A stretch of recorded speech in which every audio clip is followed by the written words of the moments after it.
joy, joy, joy, joy down in my heart to stay.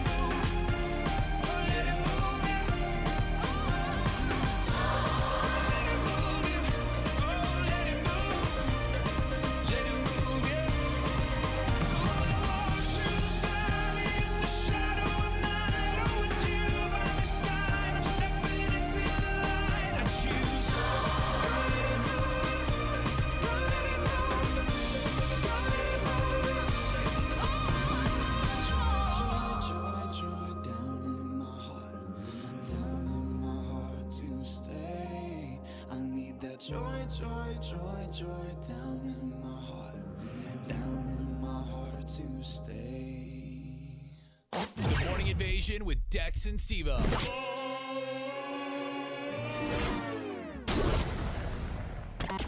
I suppose we should get going. Yeah! Let's go. 10, 9, 8, 7, 6, 5, 4, 3, 2, 1. Blast off! Into space, we're going into space. It's a blast off Wednesday. Blast off. Astronauts and asteroids and aliens and other things in space that start with A, like astroturf, astrodust, He's all the going, other guys. astro things. Not gonna stop. It's Dex and Steve-O and we're doing a morning thing. Gonna keep it singing. You just gleeked on me, bro. You just gleeked on me. All over my hand. You just gleeked. Yeah. It's the first words we've said to each other all morning. Yeah, we we're not haven't supposed spoken. to. We're not we supposed to haven't spoken talk. words, and I just wanted to start off my morning with the song to you. Thanks, man. About words that start with A. Like the angels. Okay. Apples. It's White Rope Wednesday. No. Woo! No. Good morning, everybody. Dex, Steve-O, live from the Dream Style Remodeling Star 88 Studios. That's right. Thanks for hanging out with us. We're live on YouTube and Facebook at Star 88 FM. Phone lines open at 505-338-3700. Or you can text in on the live line. What's the number? 505-585-LIVE. That's 505-585-5483. Speaking of words that start with A, Atlanta. That's a word that starts with A. Atlanta. Our boy Caleb chiming in from Atlanta. He's our trucker friend who's already been up for 3 hours. Getting on the road early. He's hitting second breakfast already. Heck yeah, man. So I love it, man. I love hearing where he's chiming in from every single day. It's like, dude, where you at? I want your life. I want to cruise around this country. Yeah, that's not find that's not cool for me. things. I don't know if I could do that. What if we were truckers together though? Yeah, I don't know, man. Like, are you normally alone when you're a trucker? Yeah. Well, I don't know. I think some of them take, I don't, their fancy. I don't know. The buddy system. They Let's have a be buddy truckers system? together. Like, we'll share a truck. Yeah, I'm not good. I'm not a good travel buddy because if I'm not driving, I fall asleep.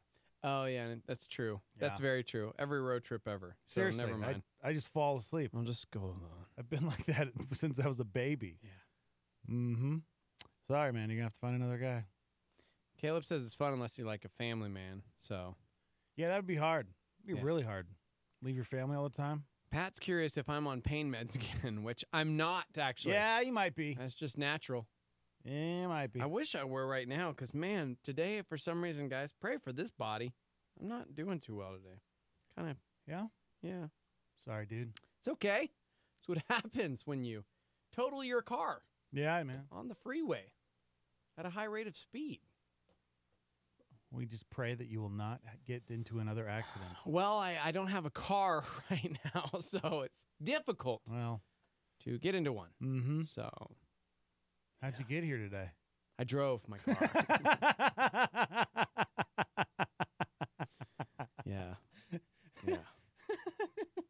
Friend let me Man. borrow a car. I got to tell you, dude.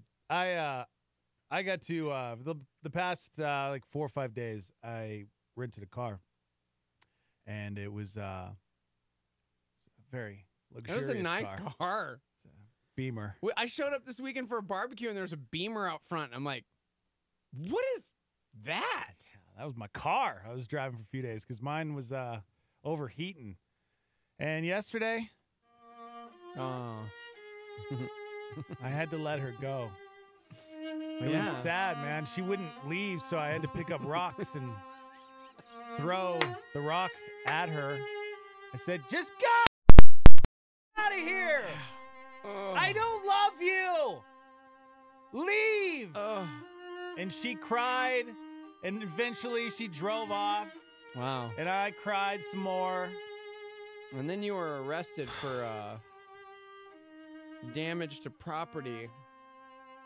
They haven't caught me yet. Yeah, so okay. I don't know if they're looking for me. Just go! Just go. Gosh, it's the saddest Rental scene car guy's ever. like, what is happening? Oh my gosh, somebody's throwing stuff at the car. Yeah, so then I get into my car. Oh. Yeah. Yeah. And this is, you know what? It's definitely. I was just thinking about it yesterday, and I almost wanted to punch myself in the face because, Oh. I mean, I have a car. Yeah. You realize that most of the world doesn't have a vehicle. Yes. Like, the whole first world problems, we make fun of it all the time. We sit here and complain, and I get it's our culture and it's the world we live in, but gosh almighty, give me a break, man. You're, Like, like, I have a vehicle that gets convicting me to me. work. Yeah. I mean, it kind of gets me to work. It mostly does. It does. Sometimes. And but it's so weird going from something just so luxurious to the car that I'm driving now. I drive like a 1999 Chevy Lumina, and it's dope, man. her name's Edna, and she's old, and she gets me from point A to point B, but holy cow. Mm-hmm. Edna Pedna almost dropped Deadna. Yeah, for real. So then I'm just thinking in the back of my head, is it time to retire Edna? Is it time to put her in the nursing home? It might be, dude. What is this a metaphor of? Like, where do you put a car when it's time to die? Junkyard? Yeah, dude. That's where Goodbye, my, Edna Jean. my parents made their living growing That's up. true. The junkyard. That's where they go. It's where they go to die, dude. It's a graveyard. Wow. Anyways, yeah, I don't know. I don't know what's gonna happen. I guess I'll just try to drive her till she dies. Yeah. I really kind of want to try the whole Uber thing, though. What? Yeah. Oh, being an Uber Yeah, I driver? want to be an Uber driver, Yeah, but you can't. Edna with a doesn't 90s qualify. Yeah, no, she does Like, not. I've been talking with the Uber. I'm like, Yeah. come on, guys. Come on, it's a vintage. Yeah. It's a vintage She's vehicle. beautiful. I think people could appreciate it. Like, oh, man, I haven't been in one of these since the 90s. Right. It'll make them feel like they're in their grandparents' car. Yeah. You know? So there's like the nostalgic feel to it, except like good Uber and like Lyft drivers usually have like water bottles and stuff like that and like Yeah. good music, and they let you pick.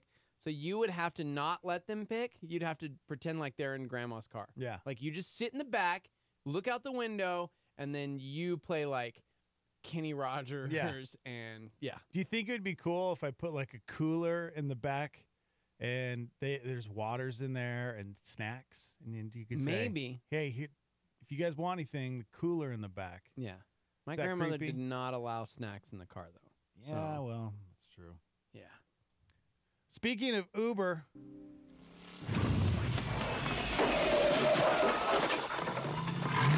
You gotta come back with me. Oh, okay. I'm like, what is this sound effect? Where? Back to the future.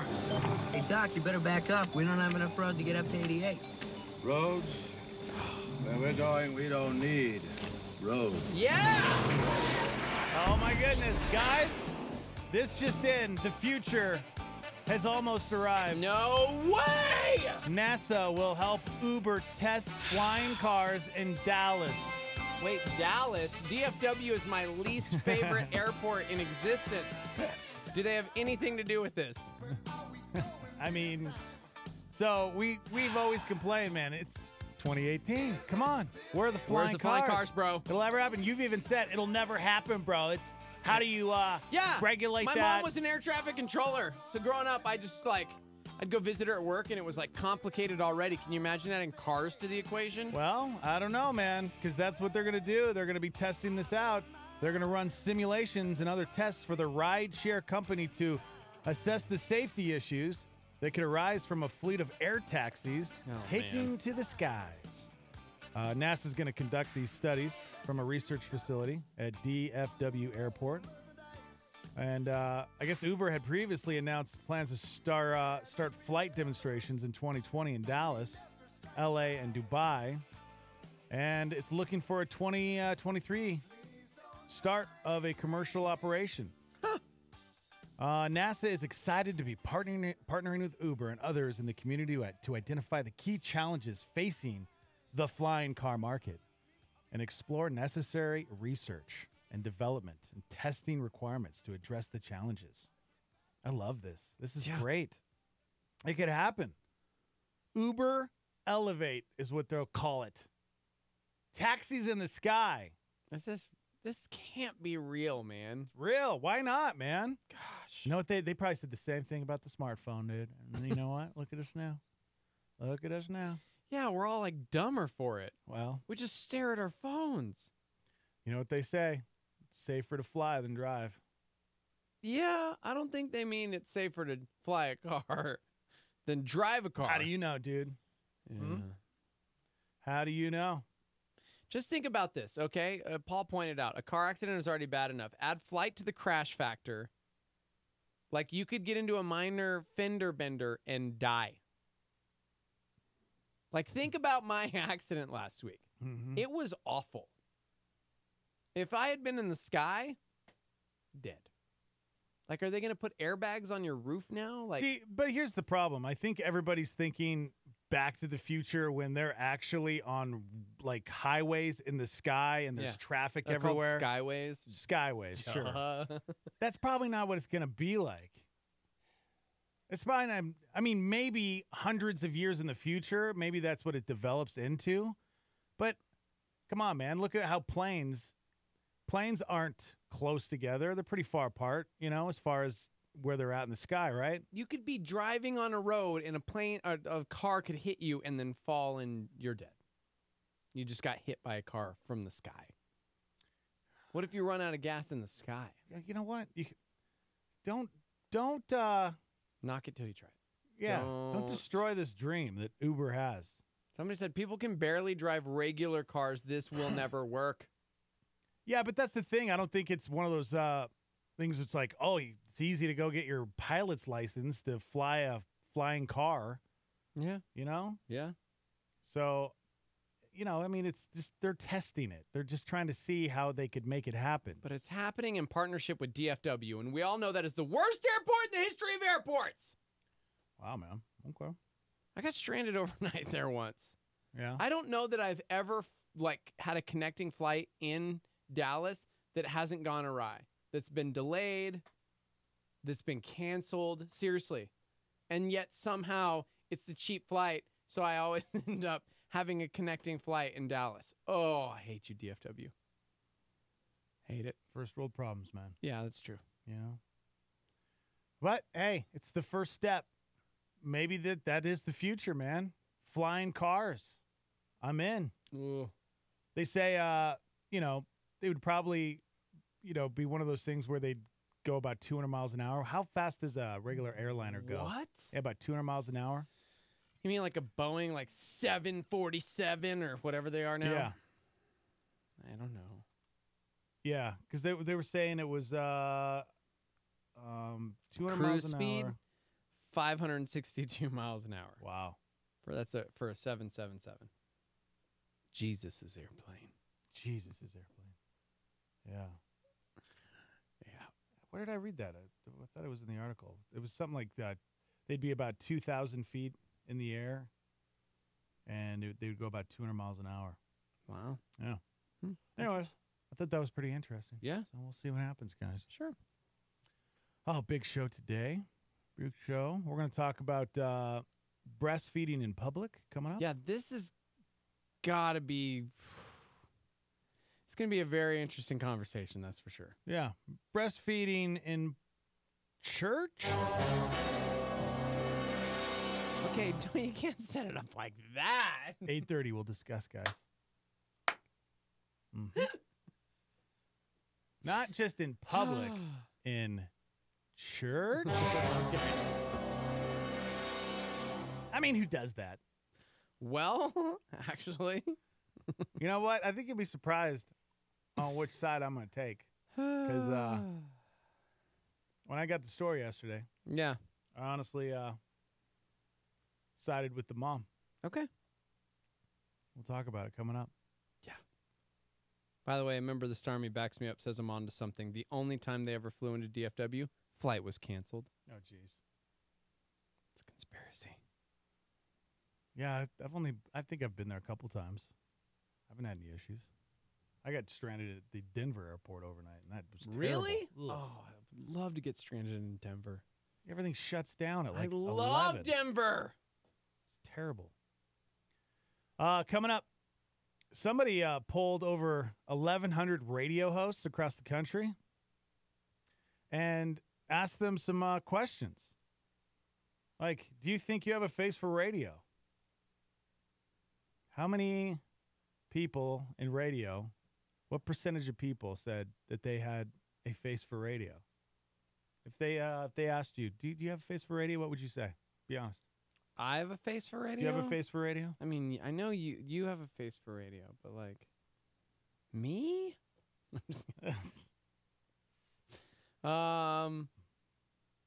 That's such a weird term. Yeah? Yeah. Such a weird term. Okay. Face for radio. Obviously, if you say you have a face for radio, that means you're ugly. So, because you can't be on TV, get it? Yeah. You know, no one gets it. No one gets it. I got it. And a story on the way coming up here about, you know what, I'm going to call it a good news story. Crime and how it can sometimes turn into a good thing. How bad can be good. That's coming up here in just a few. Don't want to miss it. Involves Axe body spray. Got to have it, man. 505-338-3700 if you'd like to chime in. How's everybody doing? Everybody having a good Wednesday so far? It is Wednesday, my dudes. It is. Man. Day 3 of school. I have a crazy story of friendship coming up as well that Oh, an update. just baffles me. Yeah, we talked about this, I think, last Thursday when you were out. Yeah. About the girl who got pushed off the bridge. It was Yep. like 60 feet. 60 feet in the air. She almost died. Almost died. How do you think the friend's responding? Right? I mean, imagine you're the friend. Like, if you missed it last week, a girl was going to jump off a bridge and then realize, I'm 60 feet in the air. This is terrible. I'm not going to do this. And a friend shoves her over the edge. And she plunged 60 feet into the river. yeah, almost belly flopping. She broke a bunch of ribs, a lung collapsed, almost Gosh. died. Wait till you hear how the friend is responding. All right. Can't wait. All right, we're live on Facebook, YouTube. You can go watch the show and hang out with us. Good morning, everybody. Live from the Dreamstar Remodeling Star 88 Studios. We'll be right back.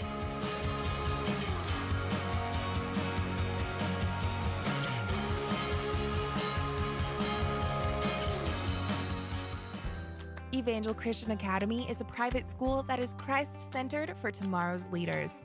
With affordable tuition, small classes, a great sports program, and a secure facility, Evangel strives to equip students for the work God has for them. Our high school utilizes dual credit through C&M by offering 4 courses on our academy campus taught by our staff.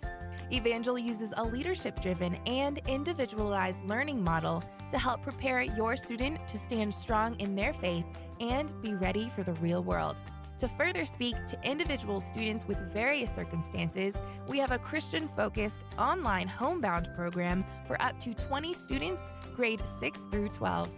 For more information about our programs, grade K through 12, please call 505-883-4674 or go online to ecanm.info. That's ecanm.info. Danny Goki with this message. Dear skeptics, Believe in God because of who He is and not because of who we are. We fall and mess up, but He never fails. The Star 88 Solar Flare.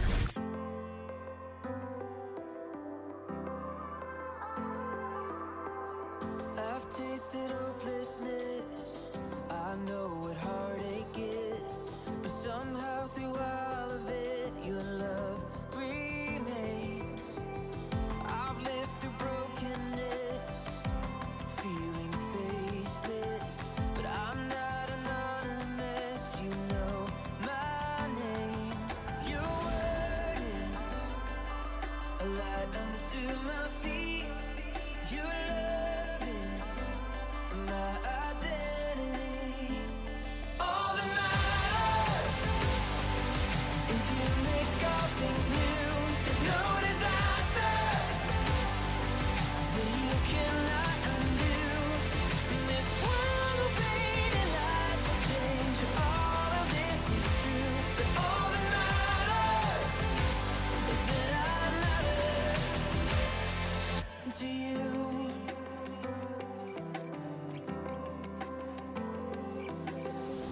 You've counted every breath, each hair upon my head. You know exactly who I am and will always. So I stand with confidence on all your promises. Your love is evidence, you know my name. All that matters is you make all things new.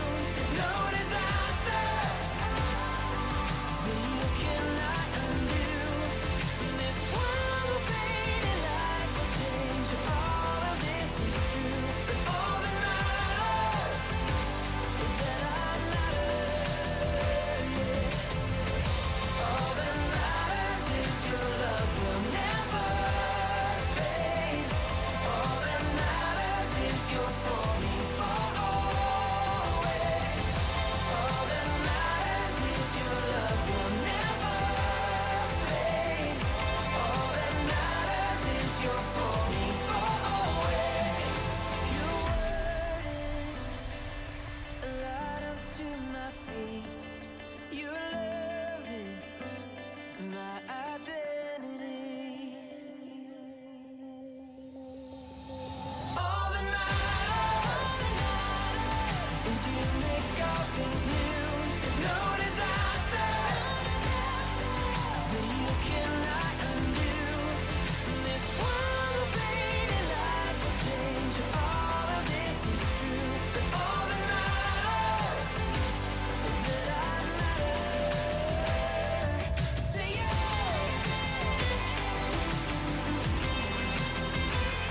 All that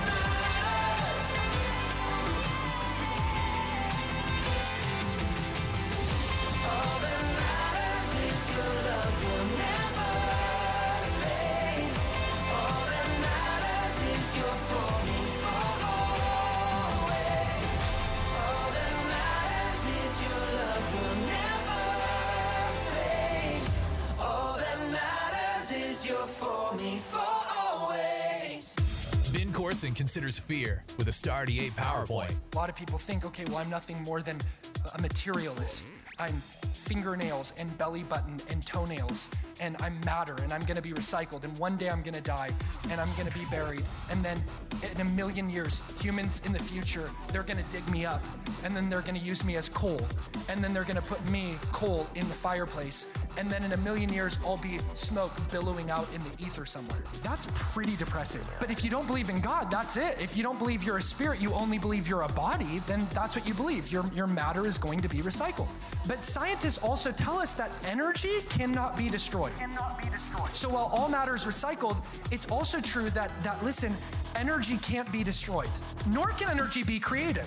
So you come from a God who cannot be created, and you go to a God which cannot be destroyed. So it stands to reason that you can't be destroyed. You don't have to be scared of death, man. That's Ben Corson, a PowerPoint on Star 88.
morning, filing an arbitration action against Omarosa on the grounds that she breached the non-disclosure agreement. He's trying to silence me, so what is he trying to hide? The grand jury report revealed the dark secrets of the Catholic Church in Pennsylvania. The molestation of more than 1,000 children. They hid it all. Flash flooding surging through parts of the East Coast. In London, a car planted to pedestrians near the Parliament building in an apparent terror attack. 3 people were hurt, and police quickly arrested the accused driver. The University of Maryland taking action after the case of that football player who collapsed on the field and then later died. President and athletic director announcing today they have, quote, parted ways with strength and conditioning coach Rick Court. A New Mexico judge facing threats after granting bail for 5 suspects accused of child abuse on a remote New Mexico compound. Michael Draka arraigned today, charged with manslaughter for shooting and killing Marquise McLaughlin during an argument over a parking spot outside a store in Clearwater. The state prosecutor bringing charges after the sheriffs said they could not charge him, saying it was stand your ground. Christine Halquist became the first transgender candidate to win a major political party's gubernatorial nomination. Harvest SoCal takes place down in Southern California. This Friday, the 17th at 8 p.m. You can hear it right here on Star 88. Phil Wickham, Passion, Mercy Me. Of course, a message from Pastor Greg Laurie. Harvest SoCal, August 17th, 18th, and 19th. Good morning, Starmy. What's happening? What's going on? Guys, guess what? Huh. It is Wednesday, my dudes. Sure is, Brody. First day for kindergarten. APS kindergarten. What, Brody starts next week? Monday. Jeez. Yeah. Monday. Well, I hope it's going good for everybody. You guys can chime in. Phone line's open, 505-338-3700. And we're hanging out on Facebook and YouTube Live at Star 88 FM. You can watch the show. And what's the live line number to text in? 505-585-LIVE. It's 505-585-5483. If you'd like to text into the show, shoot us a text, guys. Who likes good news? Good news, everyone. Good news, everyone. Good news, everyone. Good news, everyone. Good news, everyone. The good news is start breathing. I'm a big sweaty dude. I sweat a lot. And guess what? When I sweat, because I'm such a big sweaty dude, guess what happens? What? I stink. Yeah. I stink. Heidi called me out on it about a week ago. I got done with the run, and I sat down next to her while she was eating her lunch, and she kindly packed up her lunch and moved. And I said, "What? Where are you going?" And she said, "You stink." And so now I just carry around Axe body spray. I have a little holster on my belt where I keep my Axe body spray. You want some? Here you go, bud. Did you like that sound effect? I hate those body sprays, man. Just a cloud of perfume. As my child goes into high school, that's the number one thing I said. Listen, yeah, dude. bro. Holster that does not mask nasty. Oh. Okay? No. Just holster it. Shower, brush your teeth, deodorant, bro. Yeah, because the hair's starting to come in. Yeah. None of this matters. It's disgusting. I don't like you. I can't do it, bro. I cannot do it. Ugh. I'm judgy right now. Hate cologne. Judgy. Where am I going with this story? Let me tell you. Let me tell you where the good news is. Cops in Toronto, they're looking for a heavyset white guy in his 30s. Apparently, he walked into a grocery store last week and stole about $250 worth of Axe body spray. He cleared off 2 whole shelves and tossed the cans in a bag. He walked outside, hopped in his getaway car. The driver of the car was another guy, but from the security tape, it's hard to tell how heavy set and sweaty he is. It's not clear why they needed that much Axe body spray in the first place. Yeah. Did they plan to sell it? Did they need it? Maybe they were going to huff it. Apparently, that's a real thing. Are you serious? People huff Axe body spray to get high. Yeah, last we heard, police still hadn't tracked them down, but security camera got a decent shot of their car. Here's the good news. There are no longer shelves of Axe body spray at that store. They cleaned it out, dude. Wait, they cleaned it out? Yeah, $250 worth of Axe body spray But is I mean, gone. That's the good news. That is the good news. That they're truly just ambassadors of society. Yep. They deserve a medal. No, they don't. They don't deserve a medal. Preach it, Steve-O. Just kidding. Oh. What? Answer the phone. No, I don't want to. I got to talk about these sweaty dudes. Thank you so much. Oh. Guys, first off, stealing Yeah. is a crime, and you will be punished to the fullest extent of the law. These people will be found. They will. But it's also, I think, criminal, like you said, for stores to be selling something that just masks the stink. Is it a scam? Is it a scam? Well, it's for you to decide. Starmy? Good morning. Good morning. Can you hear me? Nope. No. Hang up. Answer the second one. Go ahead, caller. Caller, go ahead. It is Wednesday, my dude. Yeah! Brody Parker Jeter. Hey, buddy. Hey. It is Wednesday, my dudes. What do you have planned for this glorious Wednesday, 5-year-old? I don't know. You don't know? Well, I mean, think about it, man. The sun is shining. We know at Papa's house. Oh, you're going to go to Papa's house. That's cool. Fun. I mean, sure. Why not? Brody, you're gearing up. You're about ready to start kindergarten next week. Are you excited? Yeah. Yeah. Yep. Gosh, dude. Yep. The Kindergarten. world is your oyster. It awaits you in glory. Yep. There's no more of this just staying home while your brothers go to school. It's time. Yeah. Mm-hmm. So your brothers, they are older, and they have certain smells. We've been talking about this like spray that makes you smell good, apparently, allegedly. What do you think? Your brothers are like teenagers. Do they smell good? When they go to school and they come out, they do. They do smell good? They smell like school? Yeah. Oh. Yeah. I love that smell, too. What do they normally smell like when they're not at school? Trash. What? Trash? Trash? They smell like trash? Oh, no, Jack's gonna punch me. Don't you dare, Jack. Don't you dare punch me, Jack.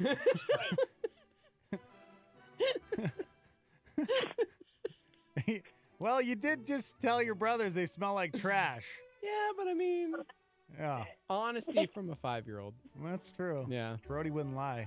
Hey, bud, you know who's always got your back if anybody tries to hurt you, right? Yeah. Who? Myself. Oh.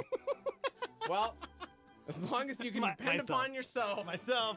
You don't need dad or Jesus, I guess. Okay. Brody's really turned to the dark side. Yes, I mean, myself. Yeah, that's good. Confidence. He's Who else has your back?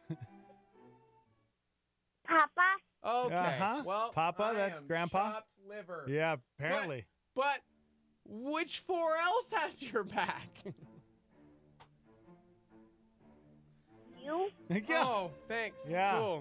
Cool. It's a charity. Third in line. Yeah. To himself and Yeah. Papa. Also Dex. Oh, and also Dex. Oh, see? Cool. We're equals, bro. Yeah. Okay. Well. All right, bud. Well, this has been glorious. Thank you so much for destroying me. Any last words before we let you go? Kylo Runt? I like the Transformer movies that we watch. Yeah, he does. He just saw Pee-wee's Big Adventure, too. Oh, yeah. Can you talk about Pee-wee's Big Adventure? Yeah. We just made him watch Pee-wee's Big Adventure. Yeah. What'd you think? Okay. I like the guy who stole his bike. Wait, the bully?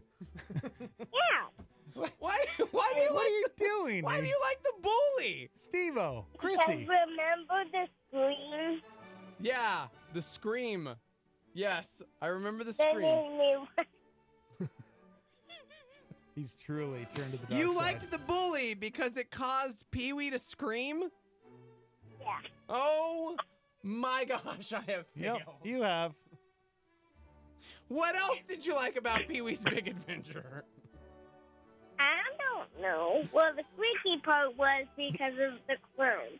The clown was pretty freaky. Yeah, that was a freaky part. There was just a statue of 2 arms down. Yeah. It just kind of moved. Mm-hmm. Yeah.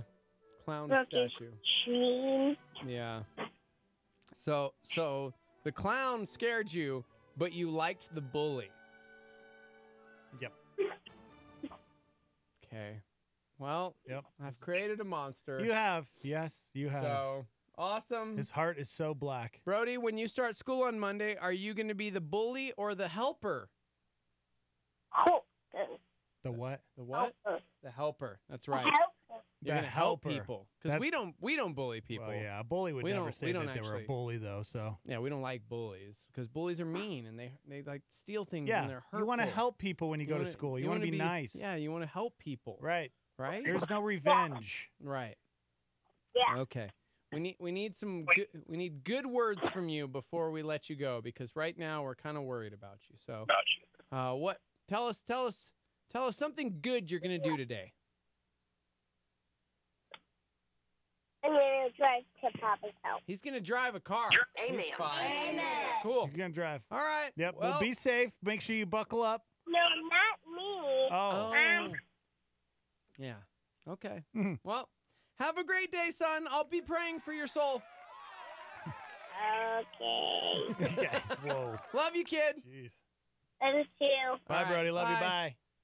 Bye. Love you too. Mhm. Bye. Well, your son, I don't know. He's created a monster. Yeah.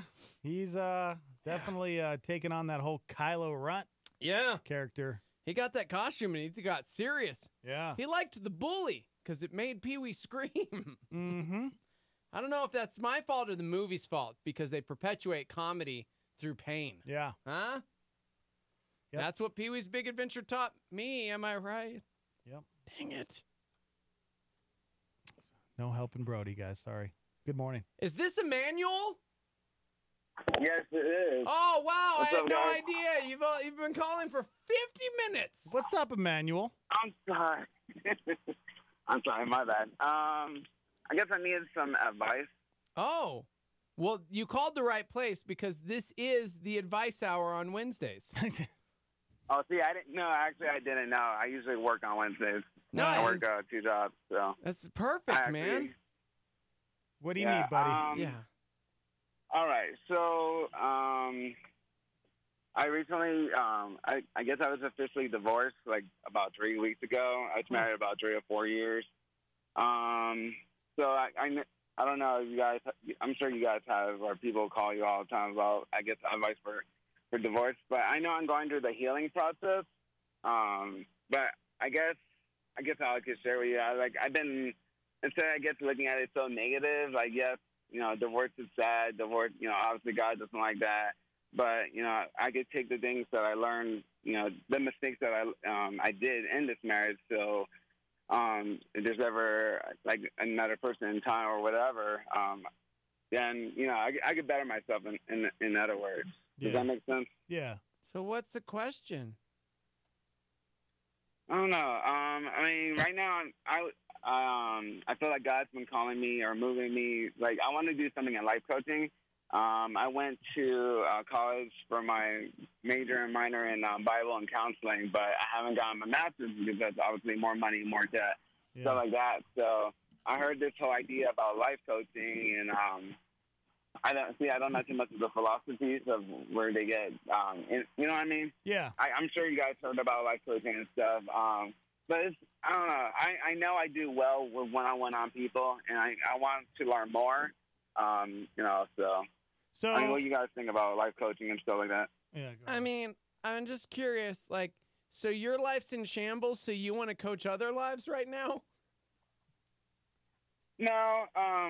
What what do you mean, my life is in shambles? Well, you right just now? said that you're going through a literally just said divorce. you're going through a divorce. You're working 2 jobs. Like everything's crazy right now. Yeah, it's and so hard. you want to become a life coach. Well, no, I always been wanting to be one. It's just, I mean, I'm sure it's not the best time right now. Yeah, like you should coach your own life first. That's like, good advice. Grab like maybe stable ground, like, you know, dig in, find somebody else to mentor you in this time because you're literally 3 weeks out from a divorce. Yeah. And it just doesn't sound. Okay, give me a second. You know what I'm saying? So. Do you need to go, bro? Well. Okay, give me a second. Are you coaching somebody right now? Yeah, currently. No, I'm sorry. I'm at the car shop right now. Oh. At the car shop. Yeah, here's the bro. I think you just have to be patient and just really just get through this tough time because divorce is not fun. No. It never is. No. And it's a long process. It is a long process. Like it's like I understand because you're like you're on the radio, so like just trying to like quick give us the facts, but it was just kind of like, yeah, I'm divorced 3 weeks ago, and yeah, I know God doesn't like it, and it's like sad or whatever. Yeah. But I'm like, dang, dude, there's some stuff there. So maybe work on you before you try and work on other people and coach their lives. Like get yours together. Does that make sense? You know what I'm saying? No, yeah, it does. I just that's why I called you guys because I needed some advice. I wanted to tell you what's going on in my life. There's that big phrase that it's like those who can't do teach. So since it doesn't seem like you can do life, maybe teach others how to. Okay. I gotta go. Now, don't listen to him. Don't listen to him. Okay. Hey, you know what? You hang in there, all right? Hang in there. I think if you have a goal and you want to be a life coach, I think it's great, and you should totally pursue it. No, yeah, that's good. But just give it some time, man, and try to get through this little rough patch in your life, all right? Yeah, it just takes some time. You know, you're in the middle of the ride, but everything will be all right. All right. All right. Well, I do appreciate that. Dude, hang in there, bro. Yeah, don't write yourself off yet, you know? Yeah. You're doing better on your own. So Wait, you're saying without a woman, you're saying? What? What are you saying? No, Jimmy Eat World, man. It's the best advice I got. Just take some time. Oh, gotcha. Yeah, that was literally all lyrics from the middle. So if I've learned one thing in life, it's that when I don't have advice, I just read lyrics, you know? Well, he's a radio clown. Yeah, because it's only in your head, you know? Yeah. You feel left out or looked down on. But here's what I do know. Just try your best, you know? Try everything you can, and don't worry what they tell themselves when you're away. Oh. You know? Yep. Everything will be just fine. Everything will be all right. You know, just hang all up. right. Just hang up the phone. Call Oh my God. Yep, hang it up, buddy. Yeah. Hang it up. Yeah. Thank you. All right. Yeah. Love you, dude. Okay. Love you, man. The middle. We did the exact opposite, I think, of what he wanted from us. I mean, let's be honest. You're in a slump. Things are hard. And then you hear the and you're like, yeah. Uh-huh. When I'm down, it helps me. Okay. That's good advice right there. Yeah, great advice, man. Man, Good come advice. on. I don't know. Just do your best. Do everything you can. Did that guy text in? He was on Facebook this morning. Okay. Let me know what it is so I can get a hold of him and apologize on behalf of you and try to be there for him, all right? Yeah. You could do that? He's good, though, man. Good. He's good.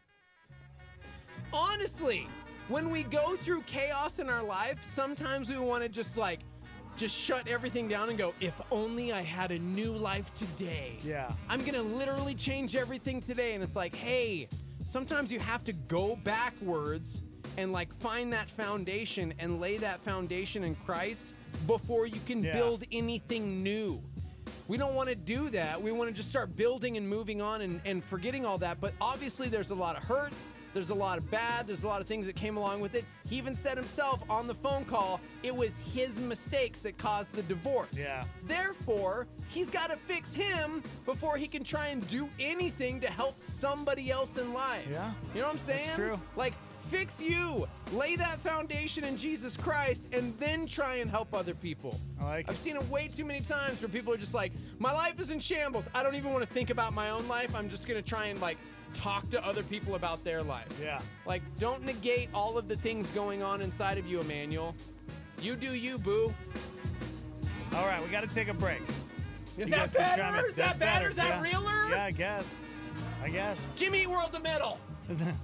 When we come back, we'll do that story. We'll update you on the girl that got pushed 60 feet from a bridge. Her friend pushed her, and she almost died. And there's an update on how the friend responded. And we'll do that next. Hang out. I'm Heidi, and here's what's happening. Join First Baptist Bosque Farms for a fun afternoon of games, activities, and so much more on Saturday, August 18th from 3 to 5:30 p.m. All ages are welcome. You can bring your favorite board games, card games, and a snack or dessert to share. Join Calvary Baptist Church in Las Cruces for a family-friendly ice cream bike ride September 9th at 6:30 p.m. They will be meeting at the south end of the La Llorona Trail. Free ice cream for riders after the ride. Helmets are required. If you know about an event coming up for your community, or maybe a back-to-school event at your church, let us know. We'll talk about it on the air and feature it on our website.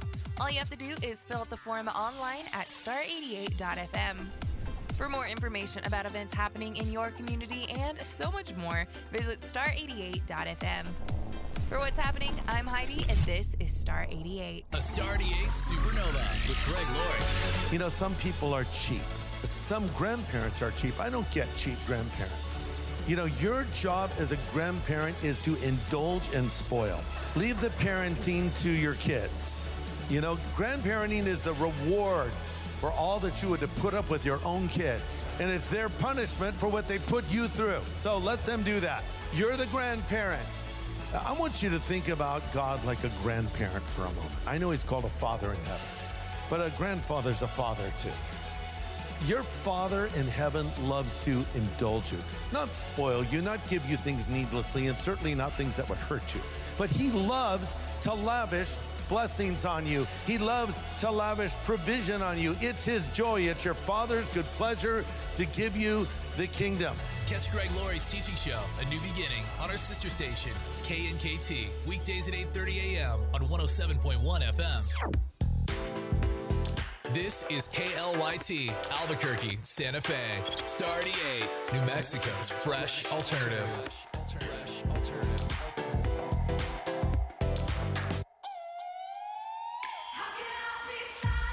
I used to wonder if I ever could be loved. Never gonna live up. Should I give up?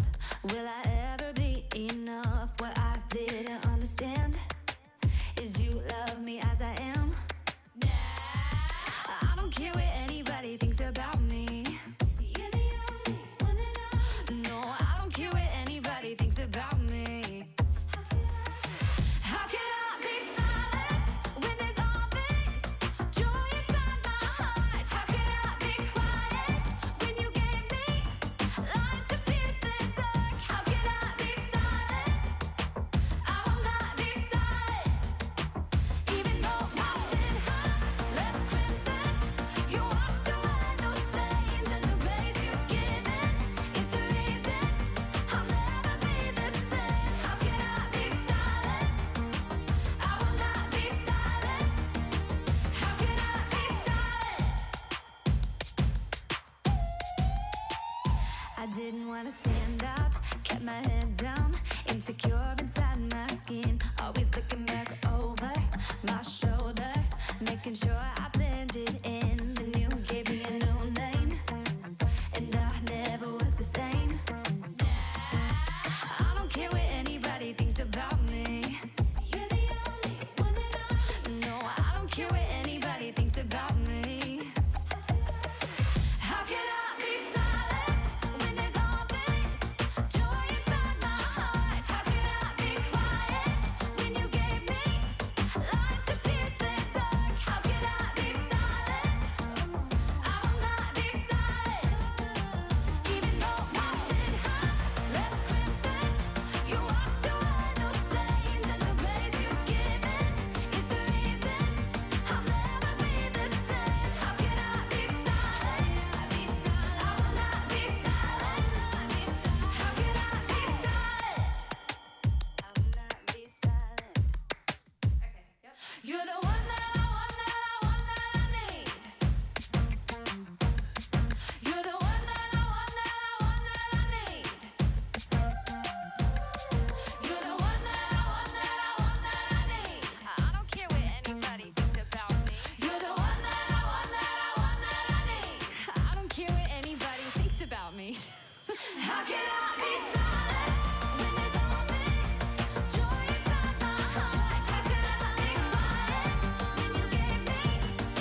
It's the Morning Invasion with Dex and Steve-O on Star 88. And now it's time for another episode of A Few Seconds Inside a Man's Head. Man, I can't work out today. It's too hot. Hot, sweaty, and nasty. Which sadly is also the description of me. I gotta lose some weight, but it ain't happening today. What a vicious cycle. And that was another episode of A Few Seconds Inside a Man's Head. Good morning, everybody. Welcome to the show. Emmanuel, thank you for calling in, buddy. Steve-O, go ahead. Okay. What? Go ahead. Apologize. Oh, I'm so sorry. Yeah. Hey, Emmanuel, I sent you a message on Facebook and a that's friend cool. request, and hit me back, dude. Yeah. If you need to talk. Off air. I'll life When we have more than 2 minutes at the end of the hour, and we're randomly hit with the craziest story. Well, I mean, guy's going through something. Time and place, bro. You need to be more sensitive, okay? You know what? You're right. You're so right. I'm being serious. I don't think you are. I don't understand. Okay. Now I know where Brody gets his black heart, his charcoal heart. He's probably listening. Just kidding, Brody. Take that back. You have the most beautiful heart. We're live from the Dreamstyle Remodeling Star 88 Studios. Hey, coming up at 7:30, Holly from Feed In 'Em Kids. Dustin's going to be here. Yeah, man. And we got some really, really, really good news when Holly gets here. We can't wait to share it with you guys. Like, some pretty amazing news. It's coming up at 7:30.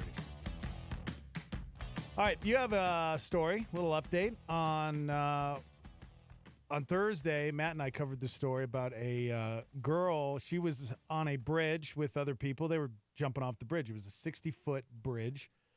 And you could tell she was nervous about jumping, and she was probably thinking about, I don't know, man. I don't know if I should do this.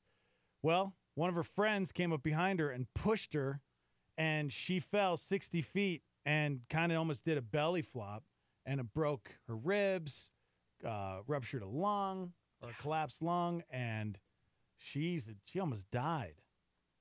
Slightly. So we were kind of wondering, well, what's up with the friend? Yeah, imagine the friend. Like this. Is that her? Mean girl. Jordan, 16 years old.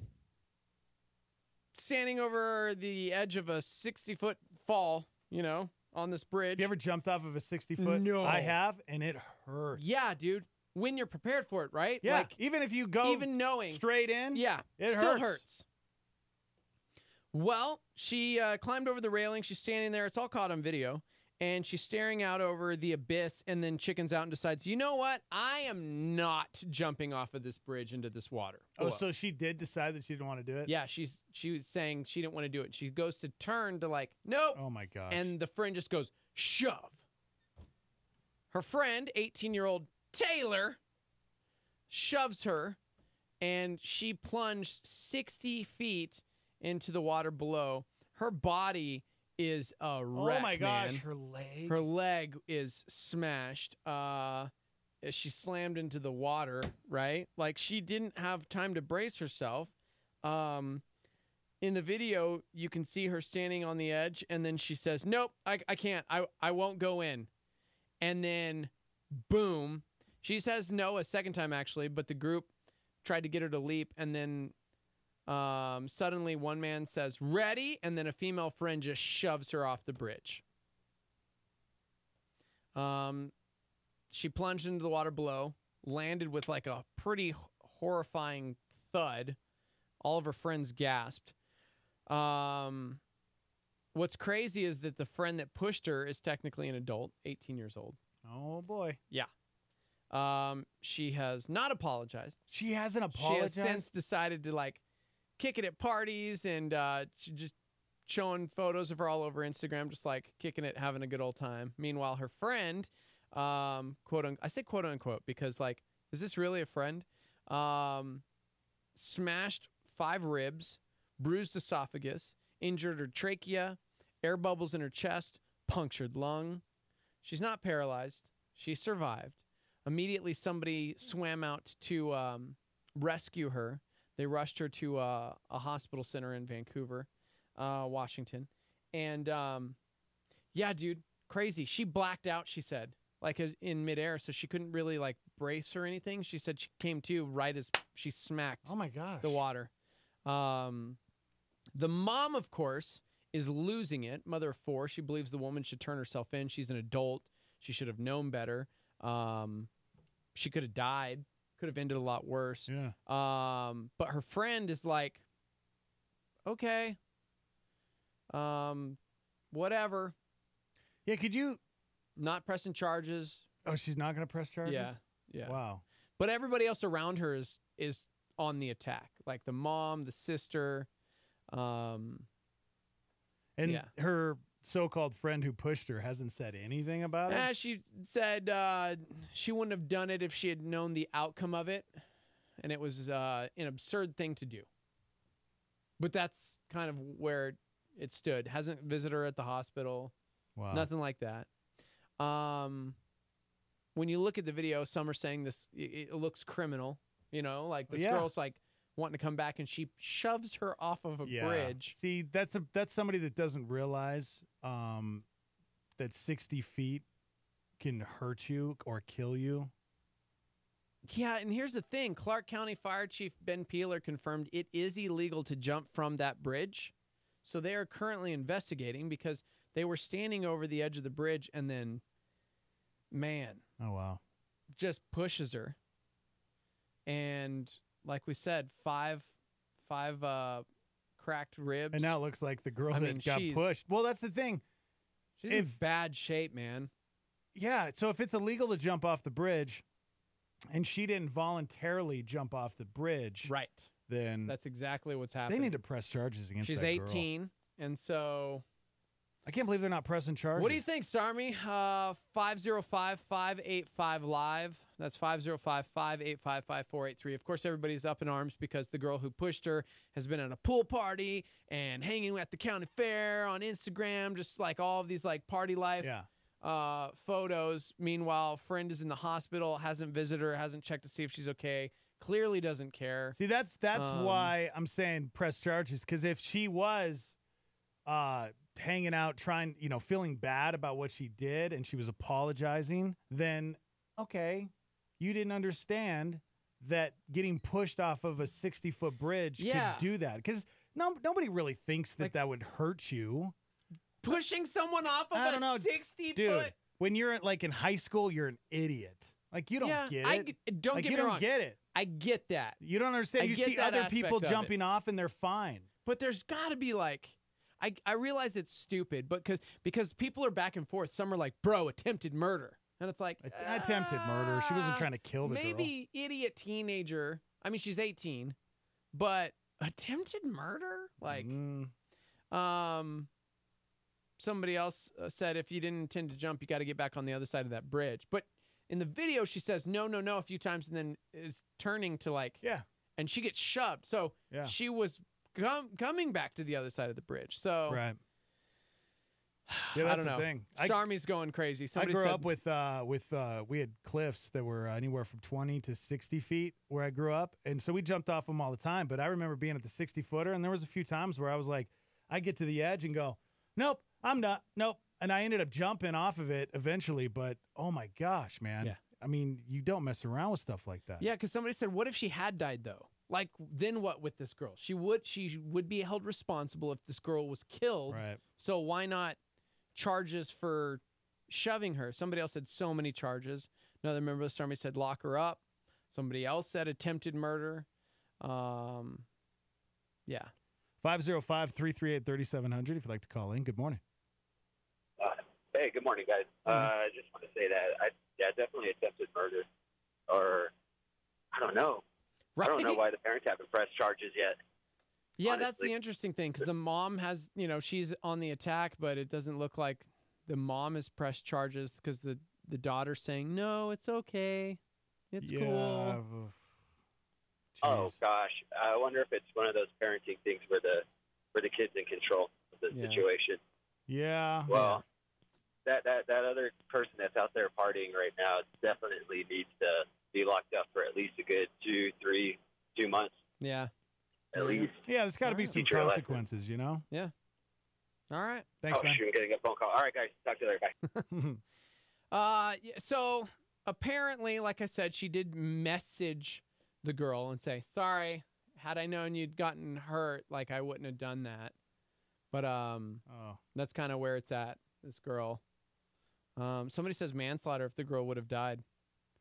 All the kids broke the law by jumping off the bridge, so the victim could be prosecuted too, ? Not attempted murder, but definitely negligence. Somebody else said if the friend is out partying and have a good old time, it's possible she's drinking to cover feelings of guilt, because that would be pretty traumatic for the one who pushed her. Yeah. Maybe. Somebody says, were their charges pressed? Otherwise, just let it go. Somebody else said anyone who does something that serious to injure someone, could have killed them, and then doesn't even really apologize or anything, needs the book thrown at her. Yeah. Somebody else said this is reckless endangerment. Gosh, man. It's crazy. Like, Yeah. we just do things and we don't think about it.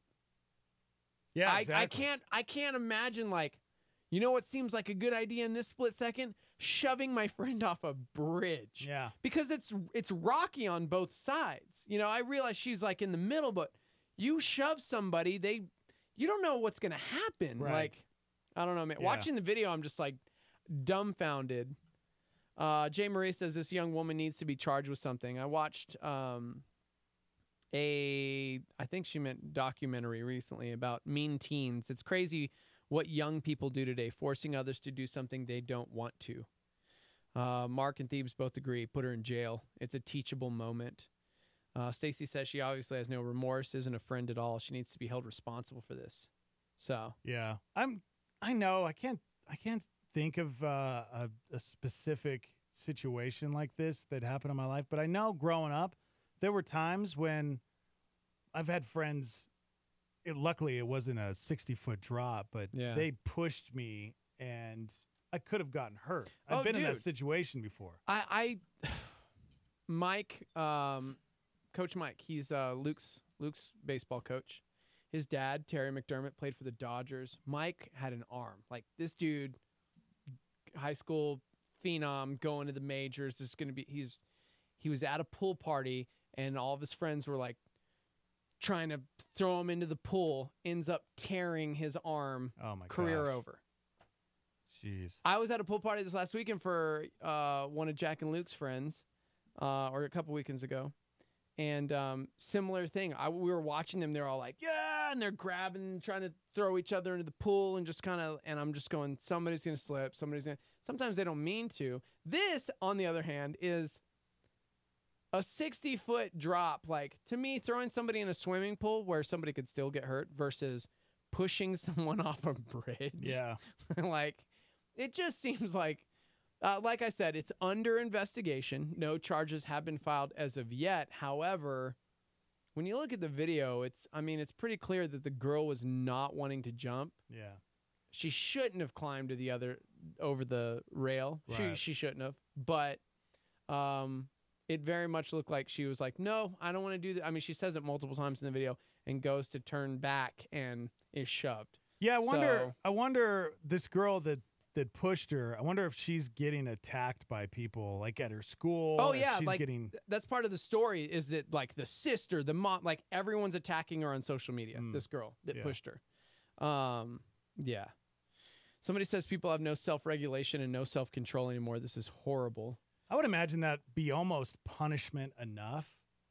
You know what I'm saying? Because obviously this girl has an Instagram page, and she likes to post photos of herself at parties and stuff. And if she's getting constantly berated by people yeah, I mean, that's hard, man. I can't imagine. But who knows? Maybe she's a sociopath, you know? Maybe she doesn't really have any feelings about it. Yeah. Somebody says they just act on impulse with no thought or possible consequence. And that's just but that's kind of, I mean, you're an idiot when you're that age. You don't think we all have done stupid things we have, like that. but that doesn't make it okay. Doesn't make it okay, Like, but if I'm this, just saying. imagine this. I'm just going to throw it at you. Jaden just hit high school, right? Like, this is your daughter's first year of high school. She's younger. Older girl because that's what it was. This girl's 16, older girl 18. Imagine if it was Jaden and an 18-year-old pushed your daughter off of a bridge. Yeah. Well, immediately I would press charges. Yeah, it's like I don't think I would be kids are kids. But that's the thing. I would still think you're an idiot. Yeah. You weren't thinking about it because I really do think that this girl wasn't trying to murder her friend. Absolutely. Like people are saying, oh, it's first-degree murder. He's trying to like kill this girl. It's like, come on. Yeah. Like she didn't understand that pushing somebody like that and in the way that they land 60 feet up could have killed her. Like, she didn't get it. Yeah. Good morning. Good morning. So I feel like this shows just kind of how kids are these days because you said that she emailed or texted her something, an apology. Yeah, she messaged her an apology. She messaged her an apology. That is so typical right now. Like, I feel like kids don't, she probably, in her head, she probably thinks she did apologize and that was sufficient. Yeah. I'm wondering where her parents are saying, no, you need to go visit her. You have a responsibility. You need to apologize in person. Yeah. Write her a letter. Like, she just doesn't. There's just no accountability, and I really feel like teens are just, they're so used to communicating through technology that was probably in her mind the apology that needed to happen. Yeah. Man. And so I feel like the friend's parents have a huge responsibility here because they're supposed to be guiding her through this. And instead, it looks like they're just, I don't know, they're just not. Yeah. Thank you so much. Good stuff. Sure. Have a good morning. You too. 505-338-3700 if you'd like to call in. Or we're also live on Facebook and YouTube. You guys can chime in on the conversation about this girl who pushed her friend off of a 60-foot bridge. She broke ribs, lung collapsed. She's lucky to be alive. And this girl that pushed her she reached out on a text message and apologized. And that's the extent. So sources say the 18-year-old, unemployed, lives with their grandmother. Parents aren't in the picture. So to that end of like, where are the parents? It doesn't look like they... grandma probably has no idea about the social media. Probably doesn't even jump online, I would imagine. So she doesn't know the extent of what's happening to her granddaughter. Yeah. Christy said that her niece, this is the aunt of the girl who was pushed, is in great spirits. She's decided not to seek any kind of revenge against the girl who pushed her. She doesn't want to seek revenge on her friend, quote unquote. But literally everybody else is like, this friend needs to learn a lesson. She could have killed her. You know, it's like, man. Yeah, and that's tough, right? Because did this girl learn her lesson? I mean, you would think that she did. Yeah. Yeah, we don't know. Somebody says I had a friend in school who was my closest friend. She consistently putting me in dangerous situations. As an adult, I can see it, but back then, I just didn't think. Yeah. I don't think this girl's intentions were malicious. However, I believe we live in a time without real consequences. Therefore, kids feel, none. Somebody says, I think the girl should be charged. Yep. Yeah, I guess, you have to kind of respect in some ways that this girl that got pushed off the bridge, kind of have to respect the fact that she's not seeking revenge or that she doesn't want this girl to be punished. But because we don't know the whole situation either. We don't know the relationship that she had with this. How close of friends were they? Yeah. I mean, I don't know. Maybe she just thinks that she's getting harassed enough. Why add on to it? I don't know. I mean, we don't know the whole situation. Yeah. Paul says in life there are consequences to our actions. Even if the outcome of our actions is unintentional, we take these consequences away from kids and they never learn anything. Yeah. Because I can almost guarantee you that this girl that pushed the friend off the bridge is getting death threats. She's probably getting death threats, and that has to be insane. If you're in high school and there are thousands of people that are messaging you, commenting all your pictures, that does something to your psyche, man. Because that's not confronting the person either. Matthew 18 talks about the fact that if someone has wronged you, you go to them. And I always try and remember that, because if something happens between a friend or a loved one, or just a human being in your life, and you have ill will against them or they have it against you and you know it, like you confront the situation face to face. Yeah. We don't have those face to faces anymore at all, which is why I like what the caller said. She probably thinks that she did do her due diligence by, texting a message saying, sorry, didn't realize you were going to get hurt, And that's it, because there are no consequences anymore. Which is why I like yesterday when we were talking about whether or not you turn your family member in, and being a kid and like taking something from the store and your mom making you go back and apologize. There were consequences. And it was hard, but guess what? Sometimes life's hard and we have to confront situations, even if it makes us uncomfortable or it's difficult. We have to face it, which is hilarious. This morning in the 6 o'clock hour, we got a random phone call and it's like, I got trashed for like what I was saying. But the truth is sometimes there are crazy things in life that we have to confront, but we don't want to confront anything. We just want to like put it out of our brain and move on, even though there's still like havoc and chaos and damage done and situations that need to be fixed. We don't want to do that. We just want to like kind of mask that up and band-aid that and then move on. And what we're doing is like band-aiding the situation. We're not really closing up a wound. And then at some point it's all going to tear away and you're bleeding out because there's so much trauma and damage that you've just tried to repress. And that doesn't do any good for anyone. So I think this girl should face some kind of consequence. I'm not here to say like what that is. I mean, it sounds like they're investigating. They are investigating. And it is illegal to jump from that bridge. And therefore, like, so what does this mean? Can this girl be charged for... I mean, dude, this clearly negligent. Yeah. Clearly negligent. Hey, thanks for chiming in, Starmy. Facebook, YouTube Live at Star 88 FM if you guys want to watch the show, hang out and chime in. All right, we got to take a break. You don't want to go anywhere. When we come back, Holly Slade from Feed In 'Em Kids, Dustin. Oh, man, they're going to be here. Some good news this morning, guys. Some really, really good news. You know, we were collecting food for the kids. We got an update for you guys when we come back. Hang out.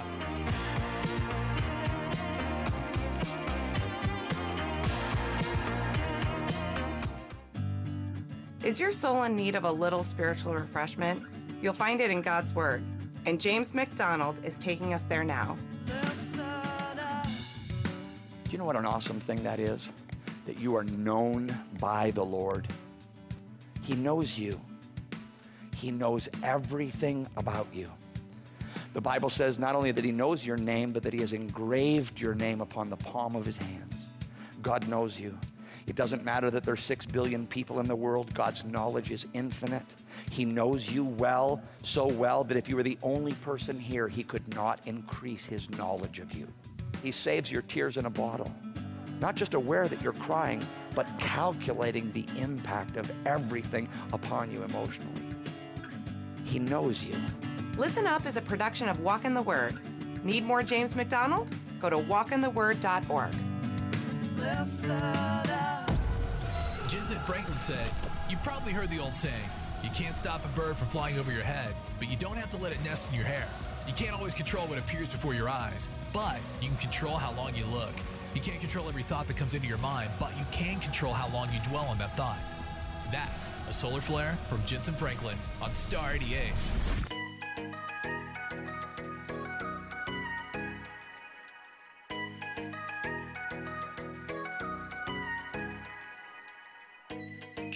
Get it together, that's what I say to me. I put on the pressure, you could do better, be who you're supposed to be. But that's when you came in, right when I needed you. You said all of the things that I was believing, not one of them were true.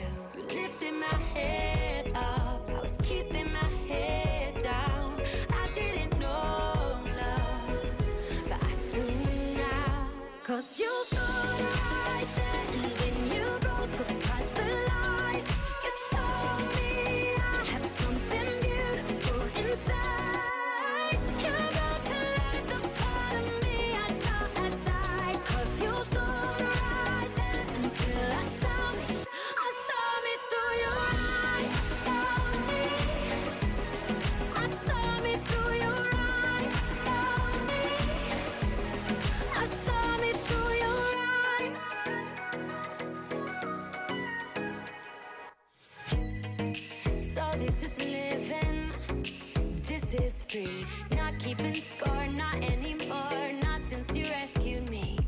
lifting my head up. I was keeping my head down.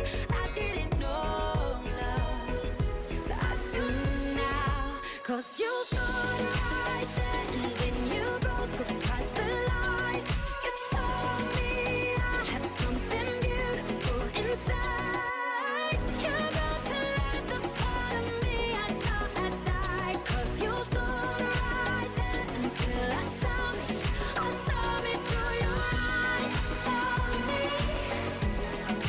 Saw me through your eyes. Saw me.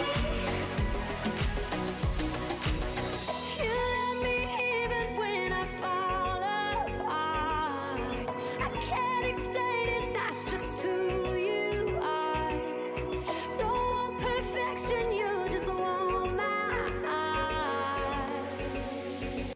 'Cause you stood right there and then you broke apart the lights.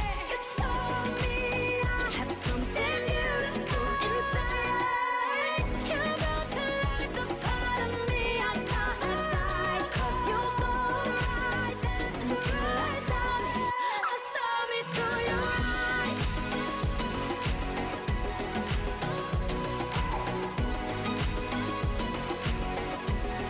I saw me through your eyes.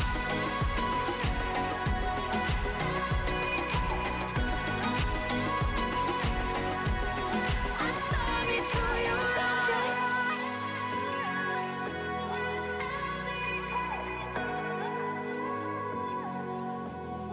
Saw me through your eyes. I want to tell you, if you're a Jesus follower, you have to be on guard and aware. Watch out for the Deo Honuma moments. Need some divine direction? Here's Craig Rochelle on a Star 88 PowerPoint. And watch for the Deo Honuma moments. It could be something really, really big where the Spirit redirects your life. It could be something very seemingly insignificant that impacts and is having a bigger impact. For me, it was 21 years ago when I loved where I was, loved my pastor, loved my church, and now, compelled by the Spirit, we must start a different kind of church. It's big and life-directing. It was the other day when I was about to text someone that was hurting, and it was Deo Honuma. Don't text, call. Call. And what turned into what was a momentary call ended up being a lot of tears and a significant amount of prayer and an incredibly meaningful conversation. Watch out for the Deo Honuma moments. Now that's a PowerPoint with Craig Rochelle on Star 88.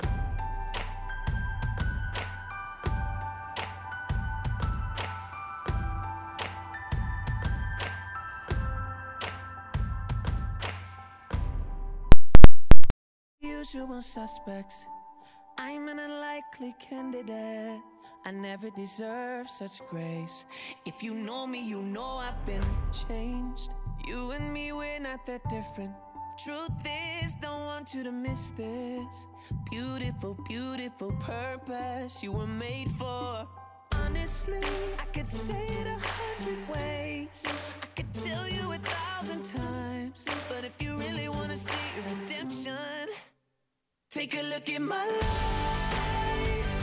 I'm not who I was before. Look in my eyes. I'm not hiding anymore. Yeah, we all fall short of perfect, and I'm the living proof. So if you think God's love can never find you, take a look at my life. My life, my life, my life. My life, my life, my life. So tell me all your misconceptions, 'cause I know I felt how you feel. You are not alone. We all need something real. And I could say it 100 ways.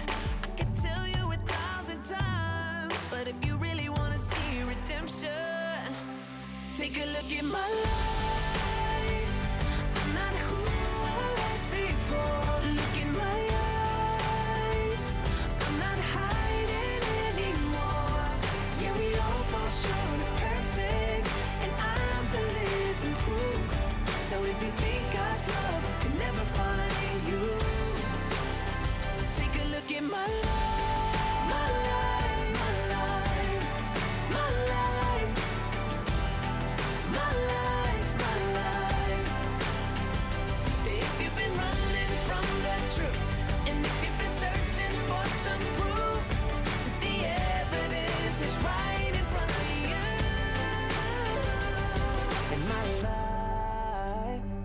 I'm not who I was before.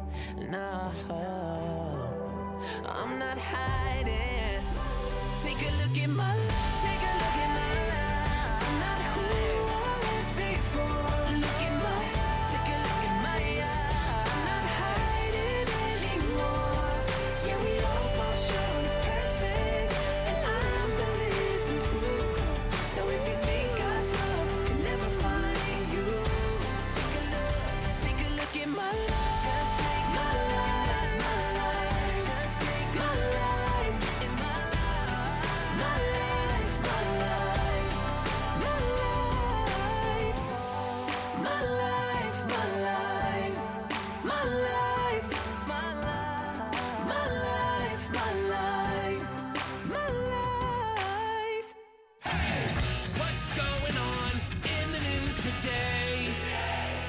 London police say a car crashed into barriers outside the Houses of Parliament. Ousted West Virginia Justice Robin Davis says she's retiring following the impeachment of all 4 of West Virginia's remaining justices on the state's Supreme Court. The reward for information on missing college student Molly Tibbetts in Iowa now tops $385,000. President Trump's campaigning again as Republicans work to keep Democrats from regaining control of the House. His spokeswoman says there's nothing racial about his attacks on a fired aide who's attacking him in a new book. This person has shown a complete lack of integrity. A fire in Glacier National Park destroyed buildings on the north end of historic Lake McDonald Lodge, the busiest area of the park. Flash flooding is in the forecast in central and eastern Pennsylvania. Economic turmoil in Turkey is causing concern across Europe. Starbucks is getting into the plant-based protein business and is introducing a protein-blended cold brew line in almond and cacao flavors. Puerto Rico is putting out the word the island is back as a vacation destination.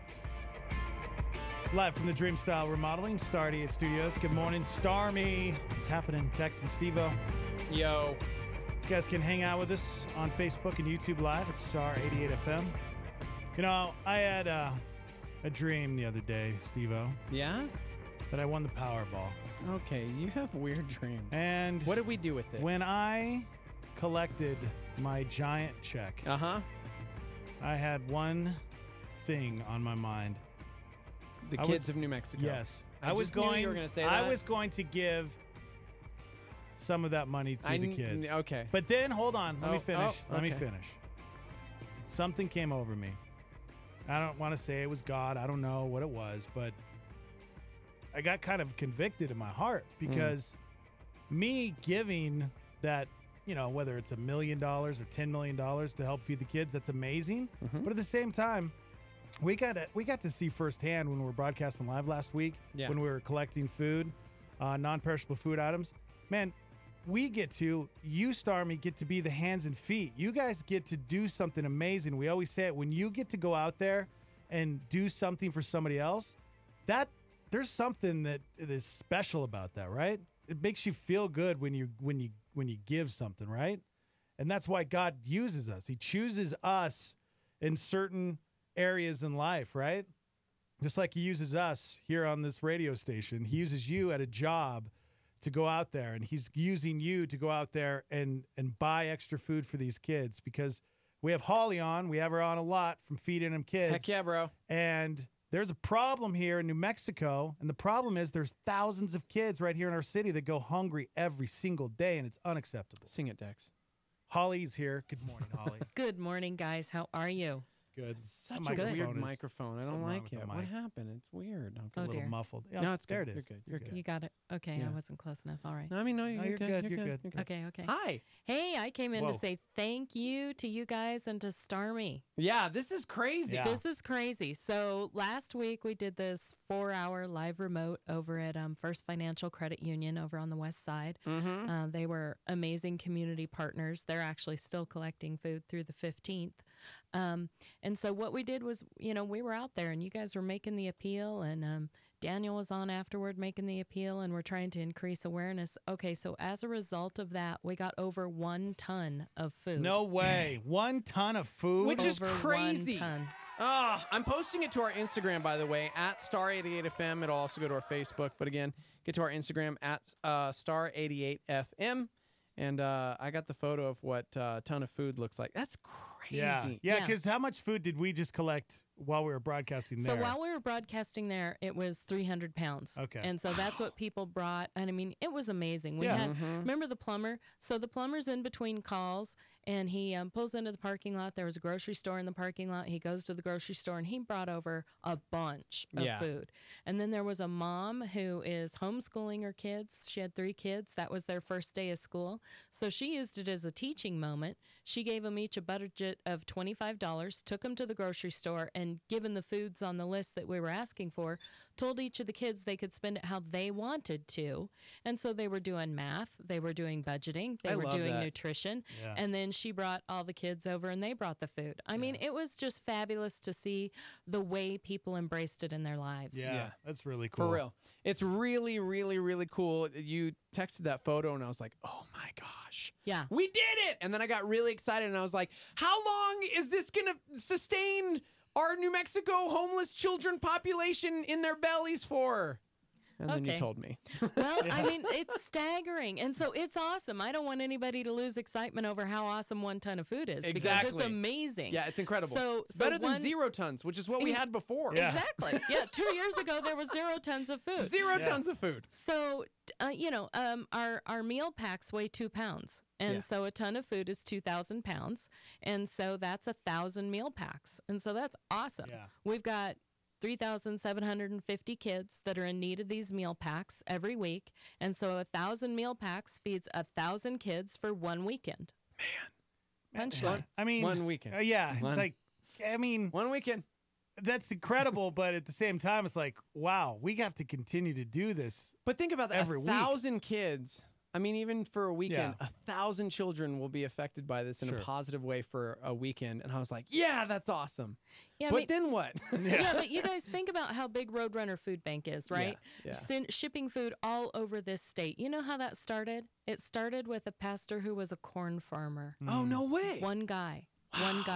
And so he started taking corn in the back of his truck from his part of town over to a different part of town where people didn't have, the harvest that he had. That's how Roadrunner Food Bank started. That's crazy. And so this is the beginning. I mean, we got to be proud of the accomplishments that we're, making because it's amazing. Yeah, it is. Because last year we did 14 tons total.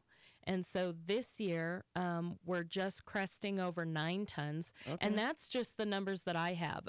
Dustin couldn't be here today, and so I don't have Legacy's numbers. Okay. But those numbers get, enveloped under the Feed New Mexico Kids banner. So we're light years ahead of last year. Yes. I mean, so it's just amazing. Yeah, so I don't know, because when we were doing the live remote, we were telling people, not only First Financial is a drop-off, but also Calvary and Legacy. Mm-hmm. And so, I see the food every week. I know what the norm is every week. And so, poof, here it comes. And I'm pretty sure they had the same over there. So I'll get the numbers from him and come back in next week. And I think it's really just educating people, Yeah.